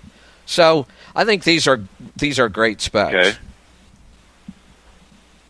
Now, with the mileage, though, do you think I need to worry about the DPF, or I would about every 250,000 miles the DPF might need a cleaning or something? Well, not so much the DPF. What I would look at is doing the full emission service at Pittsburgh Power. They're the only ones I know that do it. They developed it. So they have a whole procedure that they go through. That's what we recommend doing every 250,000. So yours is probably too overdue for that. And at 500,000, you should be doing the second one now. And I guarantee you the first one wasn't done because, like I said, nobody else does it. But it makes a huge difference. All right, so what I should do is after a couple of months get some money built up and get to Pittsburgh. Yep, absolutely. But I think you made a great choice in the truck. I like the price, like the specs. You know, this could easily be a 9-mile-per-gallon truck. Probably not right off the bat, but with a tune, with that emission cleanup, with a couple modifications, this could easily be an 8.5, 9-mile-per-gallon truck. Stick around. We're halfway through the program today. We'll be right back with more stuff. I'm Kevin Rutherford.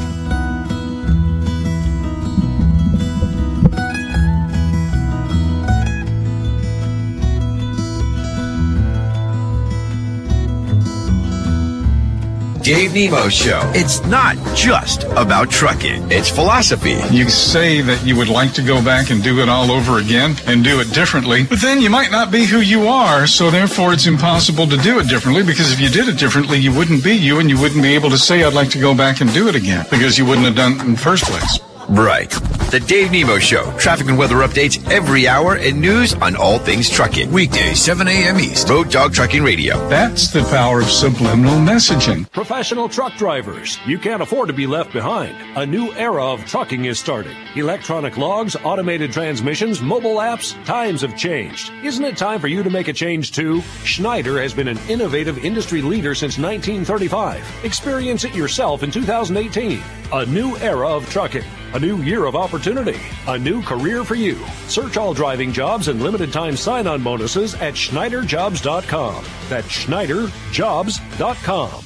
When would you prefer to spot that burglar? While he's outside, casing your home? Or after he breaks in? The best home security is the one that protects you inside and outside. That's Blink Home Security. Most home security is slow and unreliable and goes off after he breaks in. Too late. Blink is proactive home security, which is why I have Blink. It's motion activated. The instant Blink detects some crook snooping around my home or looking in my car for the garage remote, I get an instant alert and a video clip on my smartphone. Blink helps stop the crime before it happens. Blink cams are wire-free, set up in minutes, and run on batteries you don't replace for years. And Blink's live feed option lets you monitor your home anywhere from your smartphone. Blink is offering an amazing deal. Get 3 Blink cams for what the other guys typically charge for 1, plus 10% off. Visit blinkprotect.com/news. Visit blinkprotect.com/news. Visit blinkprotect.com/news. Hemorrhoids. The pain, itching, and swelling can be unbearable. Now there's Recticare Complete Hemorrhoid Care System with 2 effective medicines that provide multi-symptom relief. Recticare Complete has the highest concentration of lidocaine and phenylephrine HCl without a prescription to relieve pain and itching and reduce swelling. Use Recticare Complete for noticeable results after the first use. Get Recticare in the blue and white box at Walmart, Walgreens, CVS Pharmacy, Rite Aid, and Meijer. Use only as directed.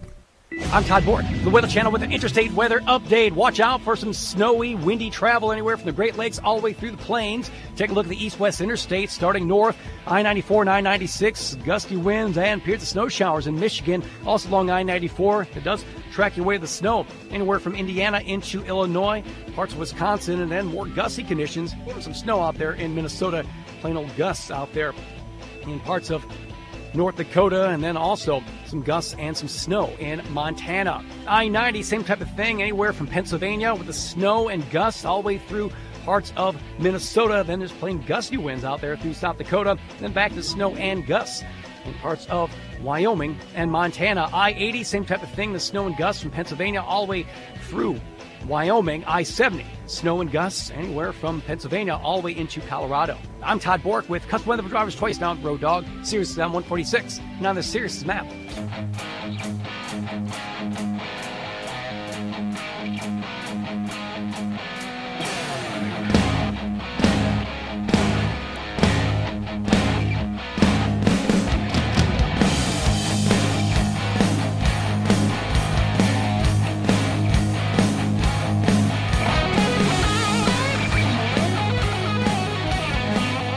Welcome back. I'm Kevin Rutherford. The number to join us, 8888 Road Dog. Boy, 2018 is just looking exciting. I hate to get over-exuberant. Well, no, I don't. I get over-exuberant all the time. You just got to temper it with a little bit of planning. I won't even say caution. Just a little bit of planning. But you also, you make hay when the sun shines. And the sun is shining on the trucking industry right now. Great rates, lots of demand, higher fuel prices, which I actually prefer, and a great new tax plan that should be good for everybody in trucking. There are a couple exceptions. Single company drivers probably fared the worst under the new tax plan. Married company drivers, even if they lose their per diem, did not come out bad at all. I've run a ton of calculations on this. If you're married with a couple of kids, even though you lost your per diem completely, you still actually make out better. Single company drivers, if their company won't reimburse their per diem this year, did about the worst. They actually lost some money under this new tax plan. Not a ton, but a little, and there's a lot of different factors. So a couple things I can help you with on this. I've really worked hard to create a couple calculators because we don't have the tax forms yet. So without the tax forms, the software companies can't go in and the tax software companies can't go in and update, like TurboTax and those kind of companies. So I didn't want to wait for that. That's going to be a while. And we need to be doing tax planning for 2018 right now. So I went through the 500 pages of tax code. I talked to some other accountants and tax preparers. Oh, and I want to give a shout out to Mark Sullivan. You're probably not listening today. Mark is a guy I recently met because he asked to join my tax group. I'm going to tell you about the tax group in a second. And Mark has got a great background. He started at the IRS. So he's got that kind of insider knowledge of things that go on in the IRS. That's always a good background. And he works as a tax consultant mostly at the fleet level in trucking. And he actually consults a lot on per diem. It's kind of one of his specialties with fleets, helping them set up good per diem programs. And Mark asked to join the group. And he has just been amazing in there for me. Because I said I try to stay up on top of all the answers and the questions in there. I try to go into that group and answer them. That's why I created the group. But there's one thing about tax questions. Answering them can get really complicated, especially on a website. You've got to ask more questions. Then you've got to get information back. You got to make sure, you're covering all the bases. So it was a lot of work, and Mark has been excellent. He usually gets to the questions before I do, and his answers are spot on. He knows this stuff inside and out. And if he doesn't, because maybe it's an area of tax he hasn't worked in, he just says that. And a lot of times he'll send it to me and say, hey, Kevin, I wasn't sure. Could you answer this? But usually his stuff is right on. So I've been running my calculators by him. Hey, take a look at this. Make sure I'm not missing something. Could you calculate the numbers, make sure my calculations are right?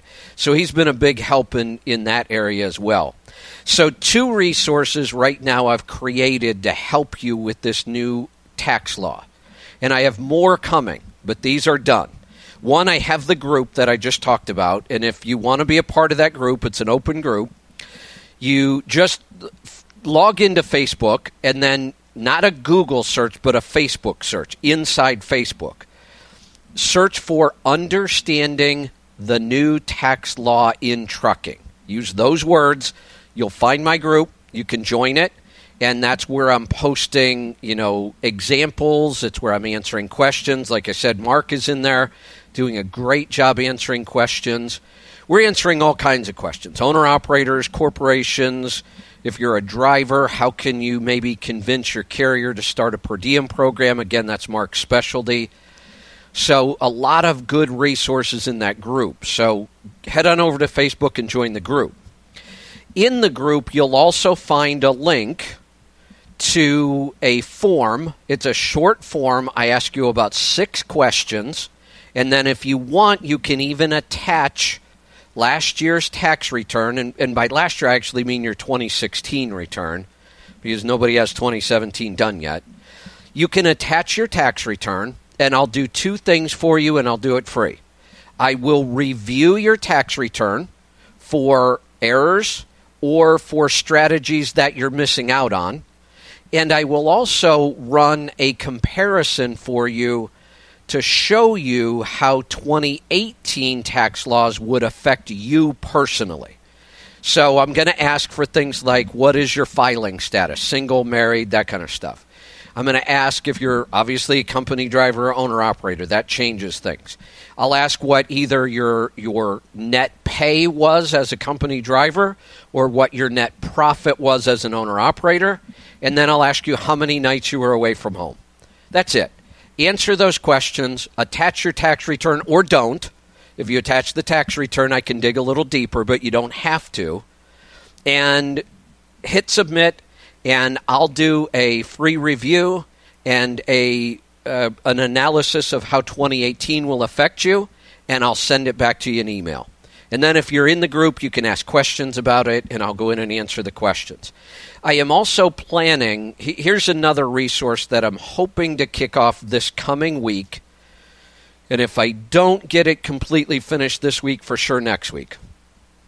Because I have so many tax questions, what I want to do is I'm going to start, for now, for during tax season, a weekly conference call. So it's not going to be a podcast. It's not going to be stuff that plays here on Sirius XM. It's just going to be a conference call. So we don't have to do commercials. We don't have to do breaks. We're not going to take any other kind of questions, tax only. And then what we're going to do, we'll record that, obviously, just like we do a show, but there'll be no breaks, no commercials, and it's tax only. We'll post the recordings up on our website, and I'm also looking at having those recordings transcribed into text. So that, one, if you would rather read it, because sometimes it's easier to understand something in writing than it is listening, or sometimes both. But the other thing, that if it's transcribed into text, it's easier to search. So if you're interested in per diem, you can just search the document for per diem and see all the questions. If you're interested in depreciation, if you're interested in S-Corp. So that's what, and then we'll post those transcribed files up on the website as well. And all of the resources I just described, the group, the free tax analysis, the tax review, and the conference calls and the transcription, all of those are going to be free. We just want to make the information available. We want the industry to get this right, because I've seen too many times when there are tax law changes, the industry gets it really wrong and it ends up costing owner-operators and drivers money. I want to make sure that you have good information. So let's go to the phones. Let's head off to Illinois. Joe, welcome to the program. Oh, hey, thanks for taking my call. You're welcome. I'm getting conflicting information on black seed oil, or do you get it ground up in powder? Which one would you do? I prefer oil, and I'll tell you why. I think both of them probably... Oh, you do? Yeah, I do. I think, and this is just kind of an opinion. I don't have a ton of fact to back this up. I think both of them are very beneficial. Black seed extract, oil powder, really powerful stuff in a lot of ways. Here's my logic and my thought process. I believe that the way the oil has to become a powder is one more step of processing. So I think we take the oil or the seeds, we extract the oil first, then we dehydrate the oil to create a powder. If I can get a product closer to its natural state, I always try to. So the less processing steps... I didn't know that. Yeah, the less processing steps the more I like it. That's how they were getting it. Yeah, well, and again... my friend thought it was the other way around. So, I haven't... I haven't done a ton of research on this, but just understanding this is basically what's called a seed oil. So normally what you do, now it's possible they're taking the seeds and dehydrating them and then creating a powder. So it really comes down to understanding how each individual product was processed. Oil is more common, and I can find more information about oils than I can about powders. So that would be the reason I would say the oil over the powder. But it's that I'll tell you, that's an opinion, and it's not based on a tremendous amount of fact, because I haven't really spent a lot of time on it. I think as long as you know your source, you'd be fine with either one. Black seed oil is pretty powerful stuff either way, oil or powder. We'll be right back. Stick around. I'm Kevin Rutherford.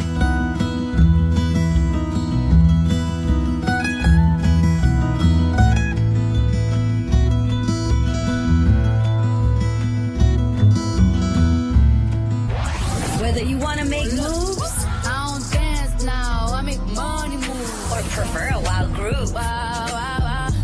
When I'm with you, all I get is wild thoughts. The heat's always got your vibes. Yeah, it's a type.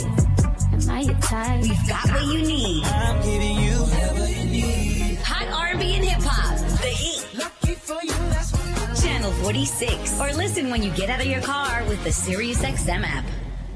In April of 2017, Congress voted to allow your internet service provider to sell your internet browsing history. That means everything you do on the internet can be sold to the highest bidder. Your information could lead to hacks, identity theft, extortion, or worse. Stay anonymous with Virtual Shield. Unlike other providers, Virtual Shield keeps no logs of your activity, so there's nothing to sell, nothing to hand over to the government, and no exposure. It's sad that it's come to this, but a VPN is a must-have to protect your data. With Virtual Shield, I can now browse the internet safely and securely without having to worry about anyone stealing my data. I've never used a VPN or even knew what it was before Virtual Shield. It ended up being so easy to use that I recommend it to all my friends. Many celebrities use Virtual Shield to avoid exposure to the press. Protect yourself. Get a free 30-day trial now at virtualshield.com. You have the right to remain private. Go to virtualshield.com and enter promo code SAFE for your free 30-day trial. That's virtualshield.com, promo code SAFE.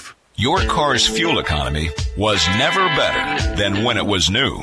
But time and miles have robbed your car of its MPG and performance.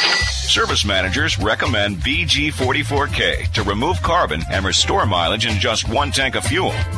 In fact, dealerships nationwide use BG44K nearly 4-to-1 over any other product. To find a shop with BG products, go to bgfindashop.com. BG. Can you imagine selling your car next week and saying to the buyer, hey, don't worry, because the engine is covered against failure for life. It's called the Lifetime Protection Plan for the Engine from BG Products. Now imagine having this huge benefit free with your next oil service when you remember these two letters, BG. BG. BGMOA is available at over 20,000 shops nationwide. Find yours at bgfindashop.com. That's bgfindashop.com. BG. Attention investors. Call National Realty for this slam dunk equity investment now. It's 4 townhome property lots for the price of 2 in super hot Delray Beach, Florida. Discounted 50% below market, these lots build $2 million homes. A required fast closing gives a 14 to 16% return and secures you on deed. But you must call now for limited secured flip units at 14 to 16%. Call 201-210-2727. That's 201-210-2727. An offer to buy or sell any securities only made by a private placement memorandum. Read it first and invest wisely. Past performance is no guarantee of future results. National is a real estate development firm. See us at NRIA.net. Road Dog Trucking Radio. 18 wheels. That's how we roll. Sirius 6.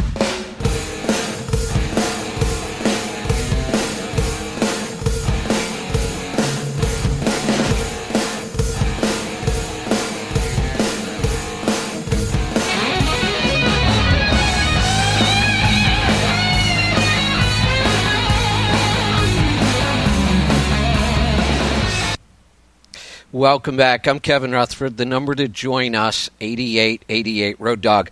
Okay, so I know this is going to be a crazy tax season, and I fully expect this. We are doing everything we can to manage it. I just got a message from our team that we were just overwhelmed with calls. So please be patient. We will get to you. You're in nice and early in the season, so don't panic.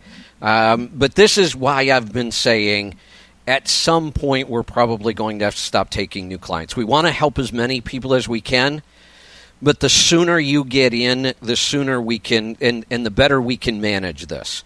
So thanks for all the calls. It shows me how much demand there really is, but just be patient. Our team is trying to take as much time with each caller as they can because we want you to get this right. So if you've called, please leave a message, and we will continue working through all the callbacks as well. So, wow. It's exciting, though. Lots of good stuff going on. Let's get back to some phone calls. Let's go to Michigan. Rick, welcome to the program. Hey, Kevin, I have a few questions for you about health and drugs. Sure. But I want to get to health first. Okay. I've been doing garlic and honey every morning, and then I've also been doing chia seeds. At first, I was eating them dry, okay, so that I need to soak them. So I've been soaking them in tea and taking them that way. And I've also been doing cider vinegar or apple cider vinegar and honey and mix it in water, in a bottle of water, and drinking that. Okay. And today I tried the bulletproof coffee. I got a 12-ounce coffee. And I put a tablespoon, roughly, of butter in, okay, and about 2 teaspoons of coconut oil in it. And, man, that was good. Isn't that good stuff? Yeah. That was a lot better than I thought it was going to. Oh, it was. I know. My question, though, is I have a 24-ounce Fillmore cup. Yeah. So how much should I be using in that? You mean on the bulletproof coffee? Yes. So I'll give you my recipe. There's no hard and fast rule for this. Whatever works for you, play around with it. My goal in bulletproof coffee was to get to the point where I was putting as much fat as I could into that coffee because it helps me fast that much longer. It's really satisfying to the appetite. So my basic recipe is 12 ounces of coffee, so you could potentially double this in a 24-ounce cup. And I usually do 2 of them a day, so I'm kind of doing the same thing, just at separate times. And I do 2 tablespoons of butter, 2 full tablespoons of butter, and I do 2 full tablespoons of what's called brain octane. So rather than coconut oil, I use what's called brain octane, which is MCT oil, which is derived from coconuts, but it's one specific fat that they get out of coconuts that is really good for the ketogenic diet. It's good for your brain. It helps you think really clear. It's a great energy source. And nothing turns to ketones faster than brain octane. So we have it in our store. Okay. So I do 2 tablespoons of each in 12 ounces. That means if I do 2 cups, I'm doing 4 tablespoons each every day. I put in a little light balance, which is another product we have in the store. It's a mineral balance of sodium, potassium, and magnesium. I put in a little cinnamon. I put in a little hot chocolate mix, a bulletproof hot chocolate mix that we have in the store. That's got more good fats in it. It's got raw chocolate. So that's kind of my recipe. I even have a video up on our website, and it's on YouTube. If you go to YouTube and search Kevin Rutherford Bulletproof, you'll see the video. But that's my basic recipe. Look for it. Yeah. So, like I said, trial and error. I tell people on the brain octane, start off easy. Because the brain octane, if you were to try to do, 2 tablespoons right off the bat, there's something that even Bulletproof, the company, calls disaster pants. Your digestive system needs a little bit of time to ease into the brain octane. But I swear that is my secret weapon in keto. That brain octane stuff is amazing. Okay. I'll look for it. Okay, to the trucks. I talked to you last week or the week before about a 95 Freightliner I bought and been sitting in Florida for the past year. That's right. Yep. And Well, my question is, I'm in this walk-away lease right now, and they want $68,000 after the lease for me to buy it. Yeah. Ooh. But I'm torn, if I want to try and do that and try and find a driver for my 95 Freightliner. No. Or No. walk away from this and go work on that car, on that truck. As far as finding a driver where you are in your business right now, not no, but hell no. You've okay. And this isn't a criticism. I'm just telling it like it is. You're in a lease purchase, which is absolutely your level of experience right now. I love the idea of walking away from that lease because those numbers sound horrendous, and using your 95 to become an owner-operator and do it yourself. But the idea of you, with your limited business experience right now, trying to run your business and hire a driver and manage that truck in today's environment would be suicide. I would come look for you and hunt you down and kill you if you attempt that. That would be a really bad idea. So, but I love the idea of you. I consider that. Yeah, I love the idea of you taking that 95 that you bought and putting it on the road and running it as an owner-operator. I think this is a great time to go do that. Okay, I plan on going home in February, and I'll start working on that so I can turn this truck in and start driving that one. I think it's a great idea. And by all means, as you're working through the process, call me and I'll help you step by step. All right, that sounds like a plan. Thank you very much. You're welcome. Thanks for the call. Let's head off to Montana. Scott, welcome to the program. Hey, Kevin, how you doing? Thanks for taking my call. You're welcome. I've got a couple tax questions for you. One that you've probably never heard. Okay. So I'll get to that one first. I run for Landstar, and I deal with an agency that has office locations in Texas, California, and Oregon. Okay. So I'd like to make a vacation, and you say as an owner-operator, we could write off, vacation for business purposes. So going and visiting those agents in person would be a business expense, correct? Absolutely. Great idea, too. Okay. Now, here's the part you probably haven't heard. I want to use my own personal airplane to make the trip. How do I write that off? Wow. This doesn't happen very often, but you are correct. You have given me a tax question I have never heard before. Wowzers, but I think we have an awesome opportunity here because there is no reason why we don't get to take those expenses. So that's the first part of the answer. Right. The first part of the answer is there is a way that we are going to be able to expense this. The second part, I'm going to have to tell you, before I answer it, I would want to go do some research. Because I've never looked it up. It's a legitimate business expense. And, it's going to be similar to like the coach that I own. Clearly, I can use that coach for just personal reasons, but I also use it for business. So we have a certain way that we deduct those. Now, let me ask you a question because we might have an easier way to do this. Are you incorporated by chance? Well, that goes to my next question. Yes and no. Okay. Yes. If yes, then the reason I asked the question, and the difference between my airplane and your coach, is that I have to have a pilot's license. If I use that airplane for business purposes, would I need to have a commercial pilot's license in order to write off the expense? No, definitely not. That I can answer. The IRS could care less about that kind of stuff. So that's an FAA. The problem with a lot of laws is we have so many damn government agencies, there's no way you can clear it from everybody. But I can tell you that's not an issue. You can clearly do this without having a commercial pilot's license. What it really comes down to is looking at a couple different options. you own the plane personally. Could we rent the plane to your corporation?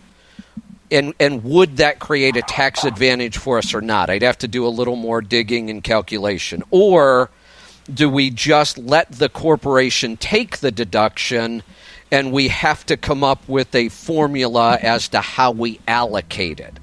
So one of the things we could do is we could look at all of the use on the plane for the year and say this percentage of use was personal and this percentage of use was business, and then we take all of the expenses that you incur to own that plane, to house it, to do all those things, and we take the business percentage as a deduction. That's one way that I know we could do it. But let me get to a break and I'll come back. I love questions like this. I love challenges like this too, because this is a great opportunity. We'll be right back. Stick around. I'm Kevin Rutherford.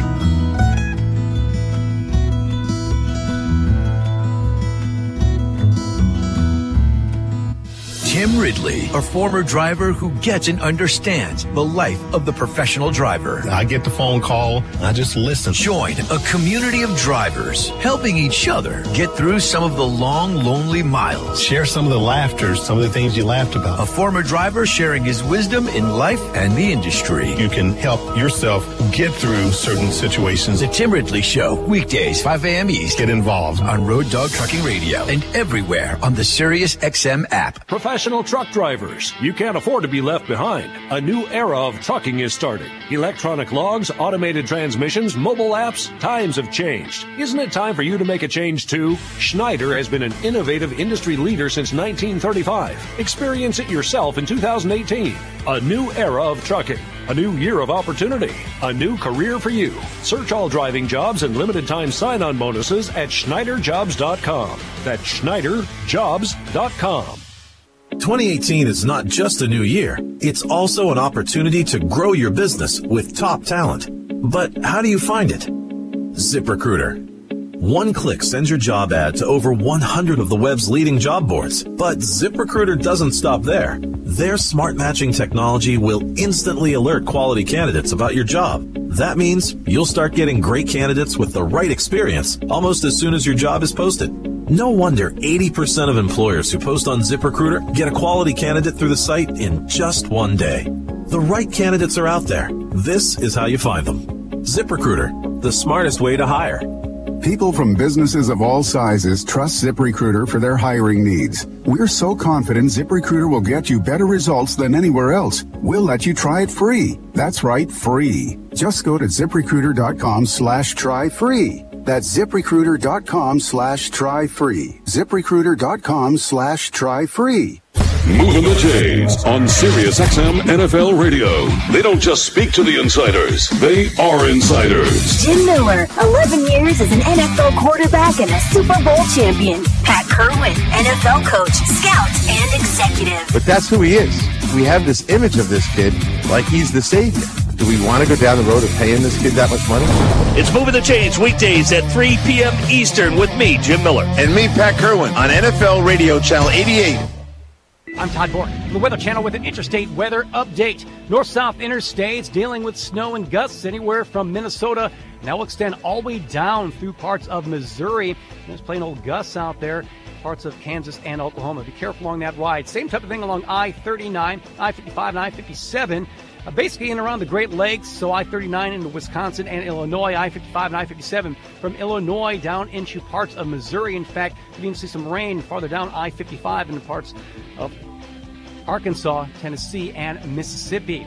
I-69 in Michigan down into Indiana could see gusty winds and periods of snow. Same type of thing for I-65 from Indiana down into parts of Kentucky, trying to push into Tennessee as well. Be careful along I-25, some gusts and periods of snow be around from Wyoming, and even some gusts and some light rain along I-5 from Washington State into Oregon. I'm Todd Bork with Custom Weather Drivers twice now with Road Dog, Sirius XM 146.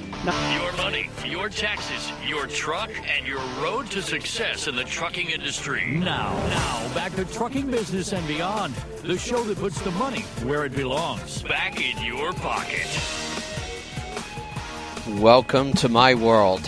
I'm your host, Kevin Rutherford. The number to join us, 8888 Road Dog. You know, after answering tax questions in the trucking industry since 1990, there aren't many I haven't had. But, Scott, you win the prize today. This is the first, but I love this. Yep. I always love looking at new strategies. So we can deduct this. We would want to sit down and go through the different possibilities and see which one gives us the biggest write-off. Okay. Well, I figured you hadn't heard it before, and it's been on my mind and listening to you. I figured I'd call in sometime and ask you about it. Yeah, that's a new one. Now, the next question I had. Let me just address that. We'll get to your next question. We use all kinds of vehicles as deductions, even vehicles that look like they're for pure enjoyment, like a snowmobile. Aaron is a big snowmobiler, my business partner. But Aaron does. We do Pittsburgh Power and Aaron from Let's Truck. We do sometimes 2 snowmobile conferences a year where, owner-operators come into the conference. They do seminars, in the evenings. They go out ride snowmobiles all day long.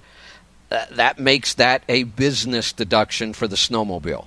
Our coach, which could be for pleasure but also for business. So I don't see any reason why a plane would be any different. And lots of businesses use airplanes, and some of them spend hundreds of thousands of dollars a year to use small planes. You know how expensive it can be to own that thing. So I think that's mine's not that quite extravagant. No, but it's still expensive. I mean, I'm aware of what it costs for everything on a plane. So I think that's an awesome deduction. And I think what you're doing, going out and visiting, is a great business idea as well. Right. Okay. The next question, it does have to go. I do have an S-Corp. I bought a new truck, used truck last year. A friend of mine was unhappy at where she was working, and she wanted to come to Landstar and didn't want to buy her own truck and asked if I'd buy one for her to drive over here. And I basically said, sure, as long as I don't have to take any money out of my pocket to pay for your truck, I'm good with that. But I put it under a corporation.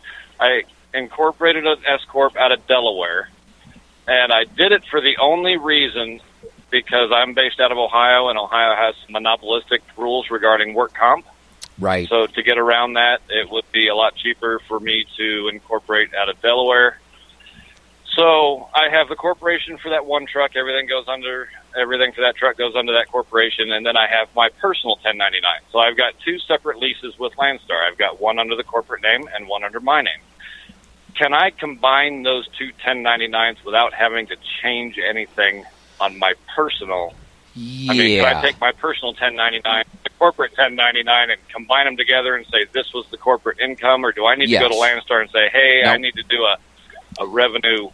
No, which is yes. 1099s are basically just informational documents. We don't even attach them to the tax return at all. The IRS obviously gets their copy, but I just say, look, take the easy way. Add up all the revenue. Don't worry about the 1099. Show it all as corporate. Worst case scenario, and I've never seen the IRS question this, but if they did, all we would have to say is, oops, we should have issued another 1099 showing this income going to the corporation. We didn't, and I think the penalty for not filing a 1099 is like $50, but I've never even seen them, enforce that at all. So that one's pretty simple. Now, I want to take a step back a second because I may be able to help you a little bit. The problem with when you're a really small company, we hear all the time about these companies that are incorporated in Delaware or Nevada because they have such great corporate rules. What we don't always hear explained properly is those are companies that operate or have locations in all the states. So they're going to have to deal with every set of corporate rules in every state, but they get to choose which one they want to be incorporated in. The problem with a small company is because you live and operate in Ohio, even though you go incorporate in Delaware, you now have to register in Ohio as a foreign corporation, and the rules get even worse.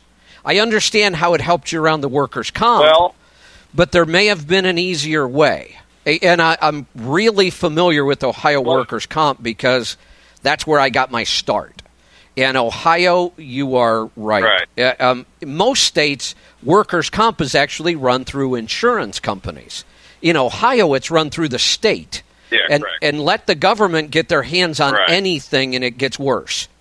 So, but unless something is changed, and I highly doubt it because this is a pretty standard rule, in Ohio, as the owner of the corporation, you are allowed to exempt yourself from the workers' comp rules completely. Yes. Yeah, I don't have to follow them, but according to Landstar's rules, if I hire a driver, I have to follow the state's rules. If that driver I is didn't have based, a corporation for just me. if that driver is based in Ohio, If the company is based in Ohio, so if I hired the driver and I didn't incorporate, and I just added another truck under my name and hired a driver, I would have had to get Ohio workers' compensation for that driver. Not me, just for the driver. you see that? But because I incorporated out of Delaware, I skirt that. I don't have to get, according to Landstar's rules, I don't have to get the Ohio workers' compensation. They may be interpreting that incorrectly, and this is common because when you start crossing state lines, which we do all the time in trucking, everything gets more complicated. But workers' comp is always based on the state the employee lives in, because that's the workers' comp rules they're going to fall under if anything happens. Now, that may have changed. There may be some weird states, so maybe they've got this right. The interesting thing about Ohio, it's really kind of screwy. If you exempt yourself as the owner, you go file a certificate, you exempt yourself, they hand you a certificate that makes it look like you have workers' comp. So I had been leased to a carrier at one time that said, we don't care if you're exempt or not. We want you to have workers' comp in Ohio. And I said, oh, okay, here's my certificate. I wasn't paying a penny, but they gave me a certificate that looked like I had it. So I said, sure, I've got it. And then I went out and got work accident insurance instead. I had that certificate for the company that I was leased on before. They're based out of Ohio. Oh, good. But when I moved to Landstar, they would not accept that certificate. Okay. Landstar won't accept it. They want you to have the coverage. Got it. Okay. Then you're probably set up correctly. But I've got the company that I incorporated with. I use that. All the mail from Landstar to the corporate goes to Delaware. Correct. And then they forward it to me. So I have a Oh, I see. Nope. I see what you're saying. So you're not filing in Ohio as a foreign corporation then. You're operating out of Delaware technically. Correct. Anything and everything regarding that particular truck goes to Delaware to the mailing address that I have there. Perfect. And then once a week they forward me my mail. Perfect. You're set up correctly then. Yeah. So okay. All right. Well, that was my two questions I had. That if I can combine the two 1099s and yes, because my other accountant said I can't do that, so I kind of wanted to get your idea on that. Again, it's one of these technicalities, but what I look at is how do we keep this simple, and what are the consequences and the chances of anything being questioned. The chances of it being questioned, I've never seen it happen once. And if they did question us, we say, oops, we forgot to file a 1099. Lots of companies never do them. And the worst case scenario would be a $50 penalty. Okay, so it would benefit me tax-wise, even for my 2017 taxes, to combine those two together. I would. It's just easier. Write me a 1099 for my income portion. Yeah. Now, if you wanted to protect yourself, you could just take and create a 1099 right now for that same amount from you as an individual to your corporation. Then you would file a Schedule C on your personal tax return showing that income coming to you and then being expensed out. So now you have a zero Schedule C. it's a lot of paperwork, but we end up with the exact same result. And if we're not trying to cheat them, meaning we didn't do this to create some lower tax bill, which we didn't, then they can't penalize you. You didn't do anything that lowered your tax bill. Right. So you could do it that way with all that other paperwork. I just don't see the reason. It doesn't accomplish much. So I would still need to write a 1099 from the corporation to me to show my income, right? Well, that wouldn't be a 1099. That would be the W-2 that shows your wages coming out of the corporation and your... I forgot the schedule now. There's the other schedule that shows the draws, and I just drew a total blank. But it's all paperwork. I mean, it's nothing that's going to change the tax at all. So, God, why can't I think of the schedule? Okay? I don't know why that sounds right.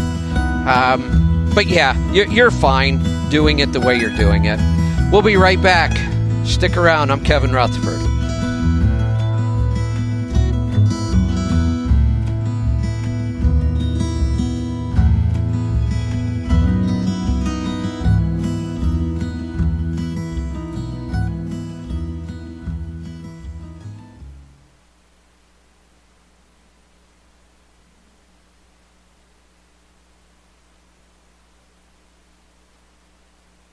World of 90s alternative and grunge, commercial free on Lithium, Channel 34, and streaming on the SiriusXM app. Policies issued by American General Life Insurance Company, Houston, Texas. Not available in all states. For details, visit AIGdirect.com. Do you have a family? Would you like to help make sure they'll be taken care of if anything were to happen to you? If you answered yes, you probably need life insurance. Now, do you think life insurance is expensive? If you answered yes to that too, you definitely need to give AIG Direct a call. We could find you a $250,000 policy for just $14 a month, which means you could save hundreds of dollars a year. Call us now for a free, no-obligation quote. 1-800-700-9920. Since 1995, we've helped millions of people find out if they could save up to 70% on their term life insurance. See how affordably we can help you protect your family. Call AIG Direct now for your free quote. 1-800-700-9920. You could save up to 70%. That's 1-800-700-9920. 1-800-700-9920.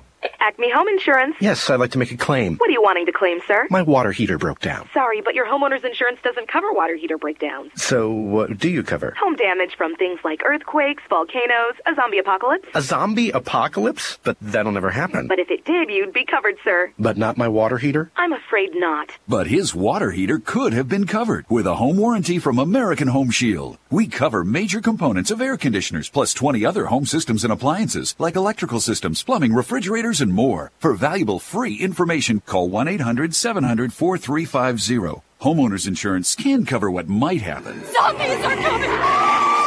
But a home warranty helps cover what will happen. Now the dryer won't work. Be sure with the Shield. American Home Shield. For valuable free information, call 1-800-700-4350. That's 1-800-700-4350. Limitations and exclusions apply. See plan for details. Drivers come first at Celadon Trucking. That's why we are excited to announce our new pay increase and benefits package. Qualified company drivers now start at 40 cents a mile and earn up to 50 cents a mile, plus an extra 3 cents on both hazmat and reefer loads. Celadon drivers also earn a week of paid vacation every 30,000 miles up to 4 weeks a year. Celadon is committed to taking care of our drivers by offering them the pay, industry-leading vacation opportunities, and great support staff. Join Celadon today and be part of a team built to succeed. Call 1-800-CELADON or visit driveceladon.com. At 7 a.m. East, it's the Dave Nemo Show. On the Dave Nemo Show, we'll wake you up and catch you up with what's going on. Exclusively on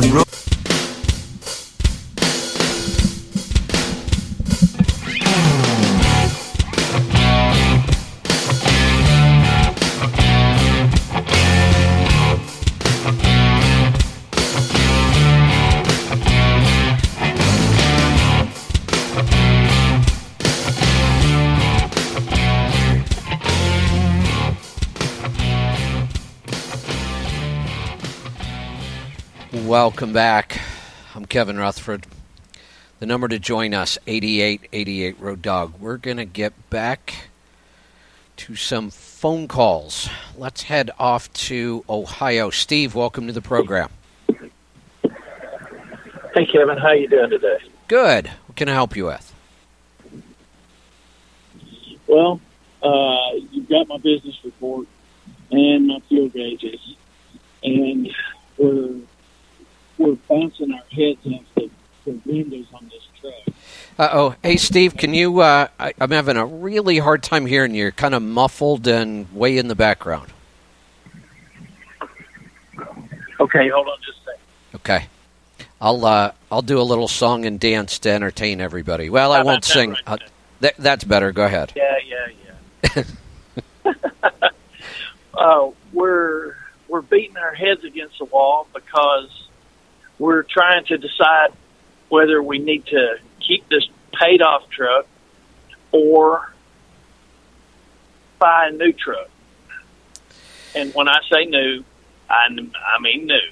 Okay. It'll be a brand new one. Most likely it would be a Western Star because we've got a connection where we can basically steal a Western Star.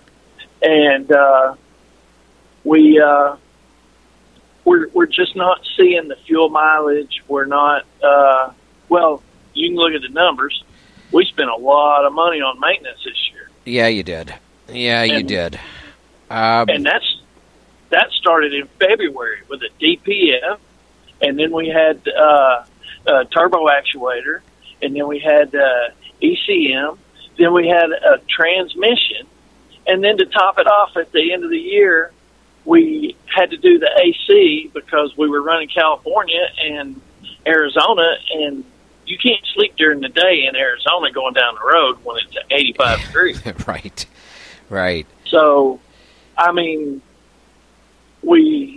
I know that we can get probably close to 8 miles to the gallon the way we drive out of these new trucks, especially if we go see Bruce and they do a little electronic stuff to it. Yeah. You know, knowing you and Lorraine and your operation and looking at your numbers, kind of borderline, but I think I would lean towards the new truck. I think it might be a good idea. You guys are profitable. You manage your money well. We could make an argument both ways, but I think ultimately you'd be happier with the new one. Yeah, because we got a rebuild coming eventually. I mean, this thing still goes 10,000 miles before I got to add a gallon of oil. The motor is just, I love this truck as far as the motor, but I'm just not getting the mileage I want. And because I'm like you, eventually fuel's going to go up. And I remember when it was $5 a gallon. Right. And we had a 7.5 mile per gallon truck. And that made a huge difference. It does. And I think that we could see that again this year. I mean, I think it, I don't see anything on the horizon, but it's creeping up slowly. All indicators are the economy is going to stay hot. The world economy looks pretty good, which drives fuel prices up. So I think there's much more chance that fuel is going up than down. And that would be big at that point. If we saw $4 to $5 a gallon fuel again, then my question would be absolutely go get a new truck. So I think we can raise our revenue. Yeah. We can raise our revenue 50 cents a mile just by filling out some paperwork and starting to pull government loads. Exactly. I mean, that's all we got to do is fill the paperwork out, and we're looking at a 50 cent per mile bump. Right. Which more than covers all of the cost of having the new truck, and then you get the other benefits as well. Right. And that's kind of why I said, because I know you guys, I know your operation, that was a little easier question, and you had your numbers right in front of me. So I'd be down there having fun speccing a new Western Star, I think. Yeah. Now, the other question I had on the DT12, if I went, because we run them between 60, 62, if we went with the 12 direct or the 12 open, what would the benefit be on either one of those and the rear ends? I would go with the 12 over, but still spec the direct gears. So if you go to the dealer and you say you want the overdrive, they're going to spec your overdrive gears and you're going to end up running in 12th. But I want to spec the 12 over, but spec the direct gears to run in 11th. So we still have that advantage of running in the direct gear, but we have that overdrive gear for those times when it just makes sense to go 70 miles an hour. Right. Now, that transmission will eventually figure it out, won't it? And it'll stay in direct instead of switching on up to overdrive because it'll be lugging too much? That's a good question. I'm not exactly sure about that. Maybe somebody that has one set up that way could call us and tell us that. I don't know. You might be right. But even if it doesn't, I think it's easy enough to force it. Yeah. Would you go 264s? No, I think I'd actually go like 247s. Okay. All right. Oh, that's right. You said do the direct gears, just get the overdrive. Yeah, okay. And that DD15, we could even go down to like 230s, and that engine will still pull way down there. So at the very highest number, lowest rate, I would go 247 or even higher. I might even look at some 230 gear options. Yeah. Have you heard the rumors about Western Star doing a lift axle? I have not. I haven't looked at Western Star's options. I should do that because I really like that new truck. Yeah. Okay. All right, Kevin, I appreciate it. You have a great day. You're welcome. Congratulations. Have fun with that, too. Let's go to Oklahoma. Colin, welcome to the program. Hey, Kevin. After that last call there, I almost wanted to change what question I was going to ask you, but I'm still running around in my old 2000 T800, and I'm thinking I've got to change to something else, but the company I'm leased to has been building some gliders of late. Everything they do is W9s because that's what they like, but I want to try thinking either a 680 or an 880. I'm not really sure. I don't think the 880 is a real disadvantage aerodynamics-wise, and you can get the better sleeper on it now. But the question I had, being that it's going to be a glider, I'm running a 13 double over right now with this N14, and I was thinking of upping the gearing like you say to, because like right now I'm running 370s. Right. I was thinking of upping the gearing, but with tank, the problem comes in when you start losing your lower gear a little bit. Because I even noticed that going from, I had 410s, which is really nutty, but when I made that jump, I noticed that it was a little harder lifting off, especially when the load has slumped in the wrong position when you're trying to climb up onto a road. Yeah. But an 18 speed, correct me if I'm wrong here, the splitter is either direct in high or reduced in low, right? You know, there are so many different transmission models that I hesitate to even try to answer that. What I do literally is I get the transmission serial number and go look up each individual ratio chart so that I can say, I don't even try to... Go ahead. There's the problem with that, though, and I've asked guys that build them, and I got a couple of answers that seem to make sense. But see, this is the question I had whenever you talk about running in 11th gear because it's direct. I'm going, well, okay, but my question is, what is the most mechanically direct pattern in that transmission? Because if up in the splitter is an overdrive, because it's a double over transmission. So if 12th is an overdrive and 13th is a double overdrive, my logic said that the splitter, the back end of the transmission, is stepping it up.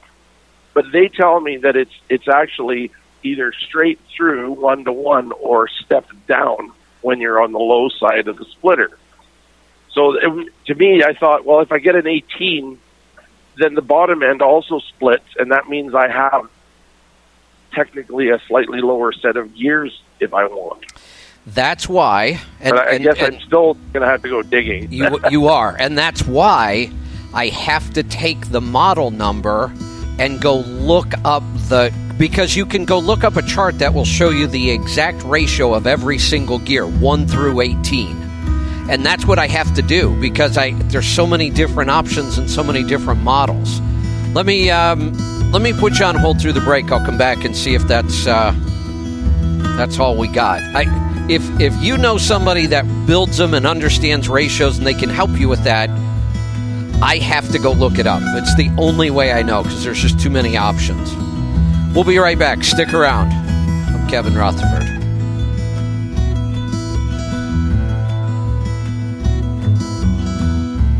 Radio 147 is your guide to the commodities markets, ag news, and trade with expert analysis protecting your investment. Fishing, hunting, conservation, rural lifestyle is the outdoor lifestyle on Rural Radio 147. Professional bull riding, rodeos, highlights, and live action from across North America. The #1 source for Western sports. Rural Radio 147. Whether it's Western sports, hunting, and fishing, or the latest in ag markets, Rural Radio 147 will take you there. Rural Radio 147, or listen on your phone with the Sirius XM app. Truckers, the electronic logging device mandate has been in effect since December 18th. If you're still on paper logs only, you're risking your livelihood. If your carrier switched to e-logs last minute and it's been a bumpy ride, you're paying the price for your carrier's procrastination. It doesn't have to be that way. Schneider has used e-logs since 2010, having worked through technology, dispatch, and other business impacts long ago. Orientation with expert ELD trainers starts every week. Join Schneider today at SchneiderJobs.com. That's SchneiderJobs.com. When would you prefer to spot that burglar? While he's outside, casing your home? Or after he breaks in? The best home security is the one that protects you inside and outside. That's Blink Home Security. Most home security is slow and unreliable and goes off after he breaks in. Too late. Blink is proactive home security, which is why I have Blink. It's motion activated. The instant Blink detects some crook snooping around my home or looking in my car for the garage remote, I get an instant alert and a video clip on my smartphone. Blink helps stop the crime before it happens. Blink cams are wire-free, set up in minutes, and run on batteries you don't replace for years. And Blink's live feed option lets you monitor your home anywhere from your smartphone. Blink is offering an amazing deal. Get 3 Blink cams for what the other guys typically charge for 1, plus 10% off. Visit blinkprotect.com/news. Visit blinkprotect.com/news. Visit blinkprotect.com/news. Owner-operators looking for a reconditioned pre-emission long hood with a fresh manufacturer's certified overhaul, including a nationwide manufacturer's engine warranty? Road Dog Truck Sales has them. We specialize in reconditioned 379s and W900s with fresh certified engine overhauls. Easy financing, too. We sell pre-emission long hoods that look new, smell new, and with a fresh overhaul protected by a 4-year warranty, run like new. Call Road Dog Truck Sales at 833-ROAD-DOG, 833-ROAD-DOG, or RoadDogTruckSales.com. I'm Todd Bork, the Weather Channel with an interstate weather update. Watch out for some snowy, windy travel anywhere from the Great Lakes all the way through the plains. Take a look at the east-west interstate starting north, I-94 and I-96, gusty winds and periods of snow showers in Michigan. Also along I-94, it does track your way to the snow anywhere from Indiana into Illinois, parts of Wisconsin, and then more gusty conditions. Some snow out there in Minnesota, plain old gusts out there in parts of North Dakota, and then also some gusts and some snow in Montana. I-90, same type of thing, anywhere from Pennsylvania with the snow and gusts all the way through parts of Minnesota. Then there's plain gusty winds out there through South Dakota, then back to snow and gusts in parts of Wyoming and Montana. I-80, same type of thing, the snow and gusts from Pennsylvania all the way through Wyoming. I-70, snow and gusts anywhere from Pennsylvania all the way into Colorado. I'm Todd Bork with Custom Weather for Drivers twice now, Road Dog, Sirius XM 146. Now the Sirius map. Smart.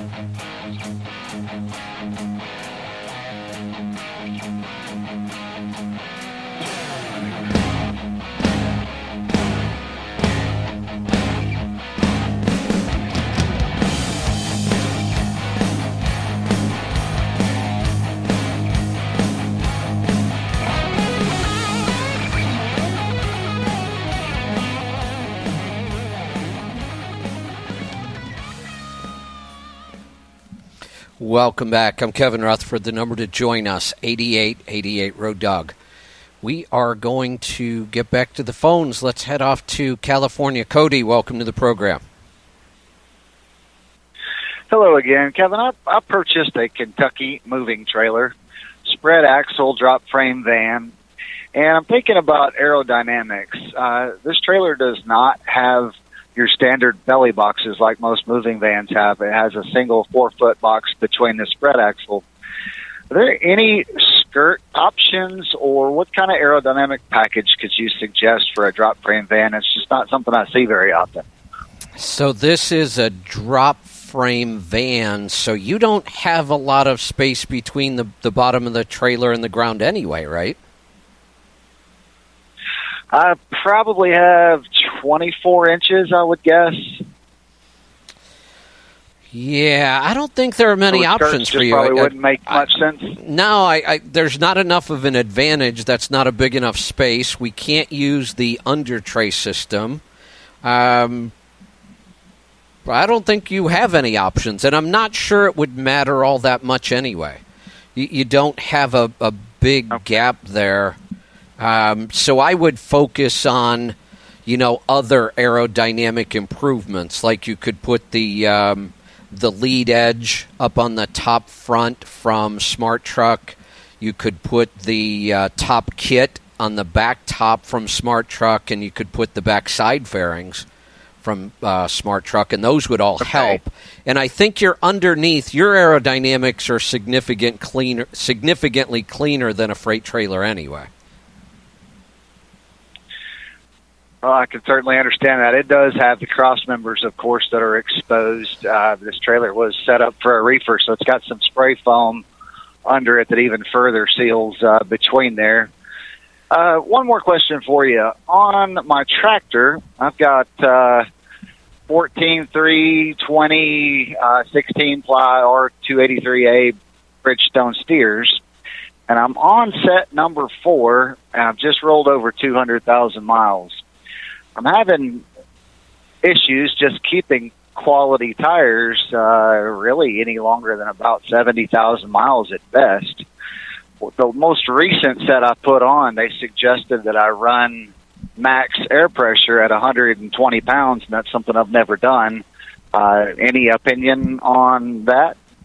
I agree with them. I like high air pressure. Almost, and if you talk to Mike Beckett is like the guy to talk to about tire wear. He's been doing this forever.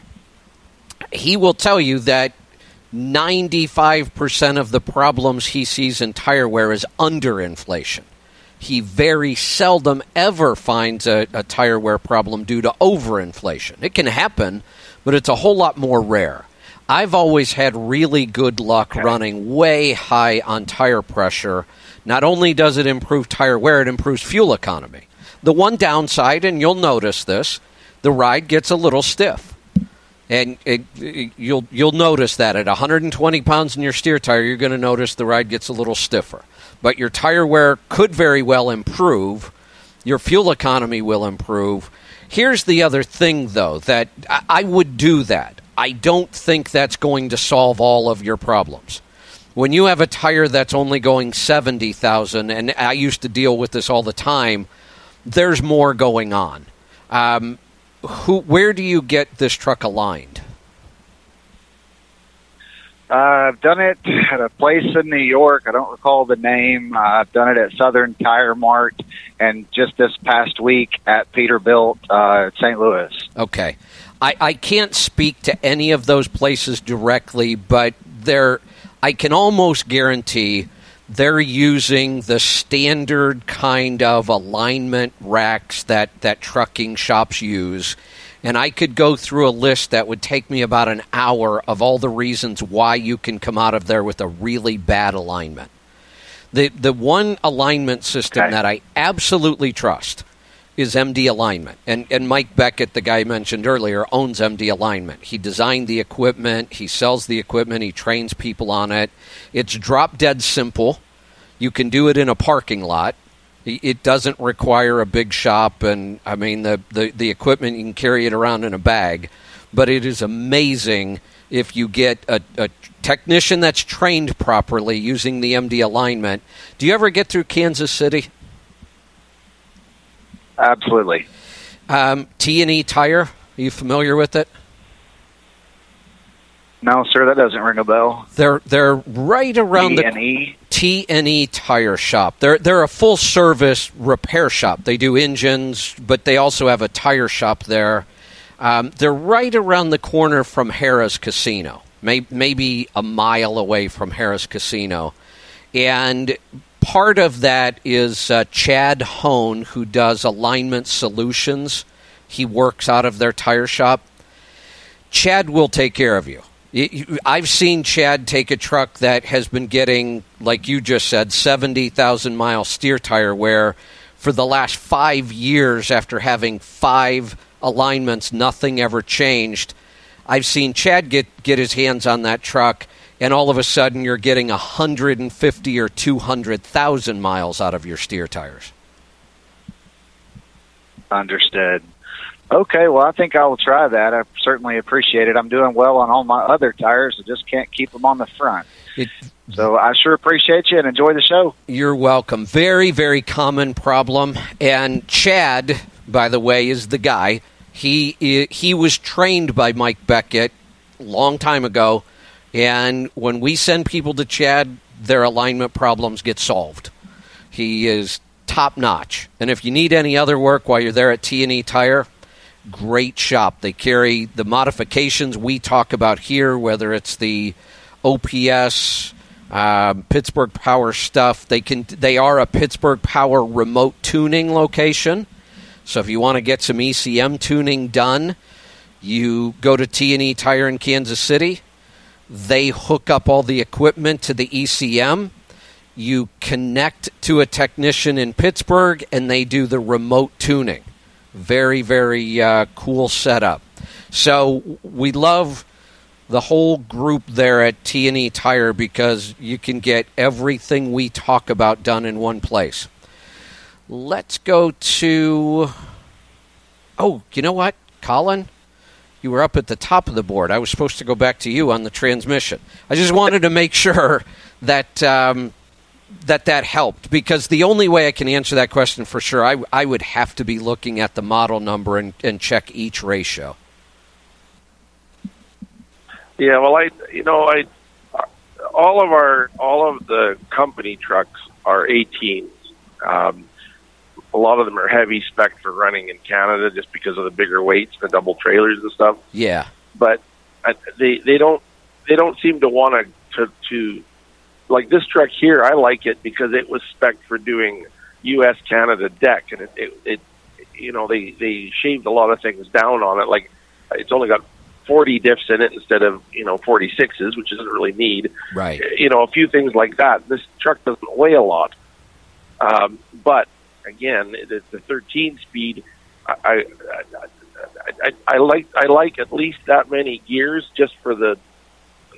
Like I say, for tank, it seems to work good for the places I end up going sometimes. But anyway, that helps me out. I'm going to have to look at it that way. I wasn't looking at it that way before. I was just kind of asking, well, how does that splitter work? But I guess if I look at the ratios, it'll tell me that. Yeah, it's easier than me trying to guess and then being wrong. I know there's a 13-speed single overdrive transmission that has a really low gear. I just can't remember what the model number is on it. Yeah, well, there's different ones. I mean, it's like that 13 that you're talking about. I remember driving one where they had a single switch on it for switching it, and you went low, high, and then you had it was direct overdrive on the same switch, but one click up. And then that one was a little bit different, had a different pattern than this one. It was a fuller, but right. It was the old style. But anyway, that's just anecdotal. It just shows I've driven a lot of weird stuff. That's right. Anyway, the other question I had was, the last time I talked to Pittsburgh Power about this N14, they don't seem to do much with them. They seem to be very Cat and Detroit-centric. And what I wanted to get done was I wanted to get the ECM reworked. because this is winter number 19.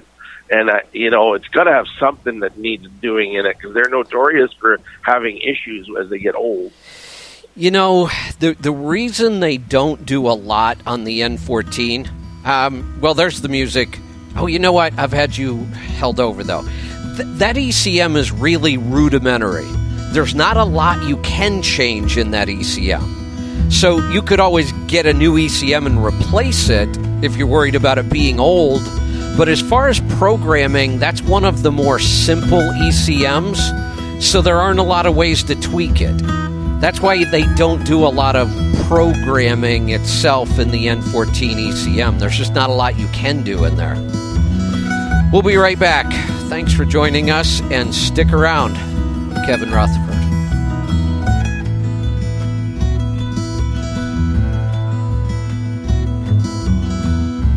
Discover SiriusXM's new original channel, Pop Rocks. I love Pop Rock. My kids and I can listen to it and sing at the top of our lungs in the car, and we all enjoy it. I play it constantly with my girls, and it takes me back to the glory days of the late 90s and early 2000s. Pop Rocks. It's always Dave Matthews, Hootie and the Blowfish. I love them all. Keep up the great work. Hear it before you hear about it from a friend.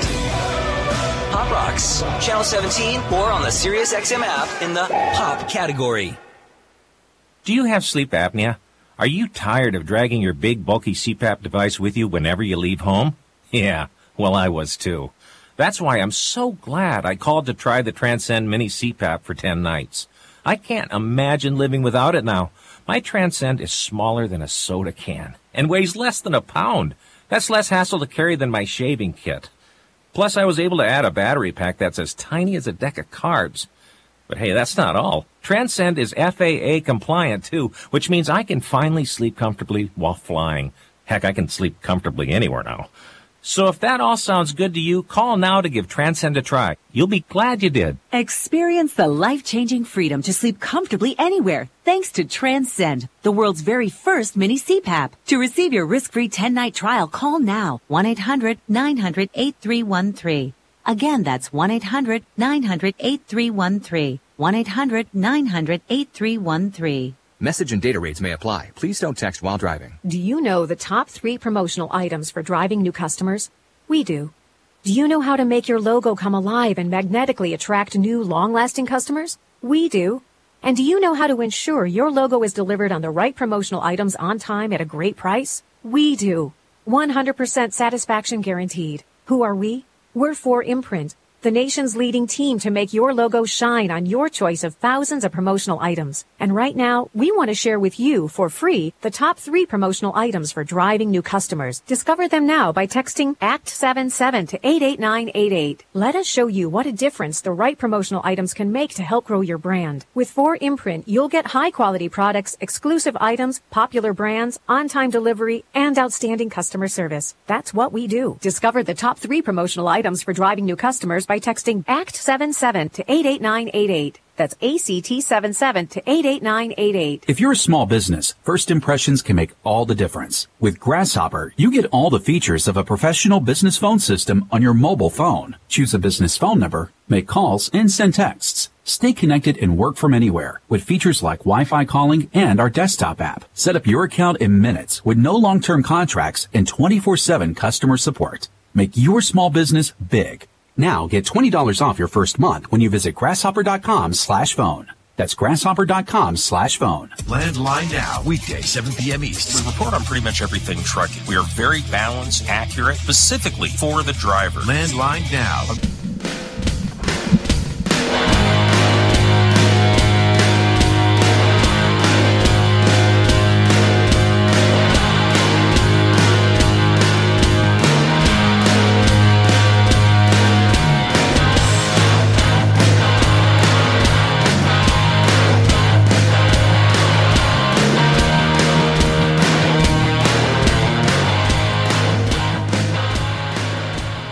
Welcome back. I'm Kevin Rutherford. We're down to the final segment. This day kind of flew by. I'm going to get back to some phone calls. Let's go to Florida. Joseph, welcome to the program. Yeah, good evening, Kevin. Thanks for all the good info today. Boy, I was getting excited. You were talking about all these people putting you down at Bash, and I was wondering why none of them are getting on the air. You guys screen them out? No, my God, we invite them on and we tell them we will even call them so they don't have to wait in line. That's usually when they delete their conversation and disappear into a hole. Okay. I thought you guys might screen them out or just make them wait on hold for so long they just hang up. No, you're one of the few people that, call and challenge the things I say and actually have facts to back up your point of view. So we love having you on. Well, the only reason I get through is because I tell Lisa I'm going to say how great you are. So I think that's why I get to talk to you. Yeah. Okay. What's on your mind today? A question about an overhead. I haven't gotten an overhead since I've had the truck. I got 260 miles on it. Fuel mileage hasn't changed. Still just a little bit over 8. Not burning any oil between oil changes, which I'm doing every month. So I'm just wondering, should you get an initial overhead or just wait it out? What engine? Detroit 60 Series. The 60 Series isn't known for holding overheads really well. The DD15 does. I mean, I've seen DD15s go forever and never need an overhead touched. But I'm a big believer in if fuel economy hasn't changed, we're not burning any oil. Are you sampling at all? Oil samples? No, I'm not. Sometimes I'll say, if you're really, I don't think you have anything to worry about. I don't think I would mess with it. If fuel economy hasn't changed, not burning oil, I think I'd leave well enough alone because I've seen people take a good overhead and screw it up. If you wanted, you could pull a sample, see if we're getting excessive soot, but I doubt it. I think I would just leave it alone. So you're saying even from the beginning, it might be just fine. Don't touch it, because you said you got good fuel mileage on yours. That you wouldn't do any overheads until you started to see your fuel mileage drop. Yeah, or if it was almost 3 years, or soot start to climb in the oil sample. Yeah, I mean when they're running right, when fuel economy is good, we're not burning oil, we're not seeing a lot of soot. It's usually an indication that the overhead is fine, and I don't want to mess with one when it's right. Okay. All right. Well, thank you for the time and the info. Thank you. You're welcome. Thanks for the call. Let's see. Let's head off. We're going to go north of the border this time. JP, welcome to the program. Hi, Kevin. How are you doing? Thank you to take my call there. You're welcome. You have to help me out here a little bit. You know who I am. You know what truck I drive. I drive the 579 2017 with all the bells and whistles, super economic, the best. 3 friends of mine did the same, 2017, best fuel performance truck for that brand on the market, like the Western Star, the International, the Kenworth, and me with the 579. All of us, we do the same work up and down the East Coast, northern East Coast, going into the Maritimes and back and forth and back. All of us, except one, gets about half a gallon better. That's the Western Star. But all of us are getting round about 6.5 to 6.8 miles to the gallon. Okay. We're not driving fast, so we do about 100 kilometers an hour, so that's 60 miles an hour. What are we doing wrong? Here's the thing. Fuel economy is really, really complicated. I try to simplify it as much as I can. We always base everything on physics. There are basically 3 laws of physics that govern our fuel economy. The number one is aerodynamics. So we have to look at all the aerodynamics, front to back, truck, trailer, everything. Then rolling resistance. We got all the same trailers. Well, and again... we got all Michelins. Okay. And that helps. I mean, but there's differences. I mean, you just changed the fifth wheel setting. No. You changed the fifth wheel setting. You've changed the aerodynamics. You slide the tandems. You've changed the aerodynamics. The next thing is rolling. The next thing is rolling resistance. Then we have mechanical resistance through the driveline. And then we also, so I said 3 physics, but it's 4, the thermal efficiency of the engine itself. Now we have weight and terrain differences. We have driver differences. So when you look at all the possible variables, comparing 2 trucks is almost always a waste of time. Because unless we did 4. Well, that makes it even worse. The more trucks we add, the more the comparison becomes absolutely worthless because we've introduced even more variables. So one of the things I don't do very often is I don't try to look at one truck and go, I've had people tell me, Kevin, you're wrong about aerodynamics. I've got a W9 and my friend has a T600 and I get better fuel economy than he does. Well, you could. I wouldn't argue that. Yeah, well... But you also can't argue aerodynamics. My God, that's why airplanes don't look like W900s, because we know how important aerodynamics are. So, I'm from from Europe, so we know what aerodynamics are. Exactly. Right. And we know what everybody has a 6x2. Everybody has the automatic. Everybody has the Michelin.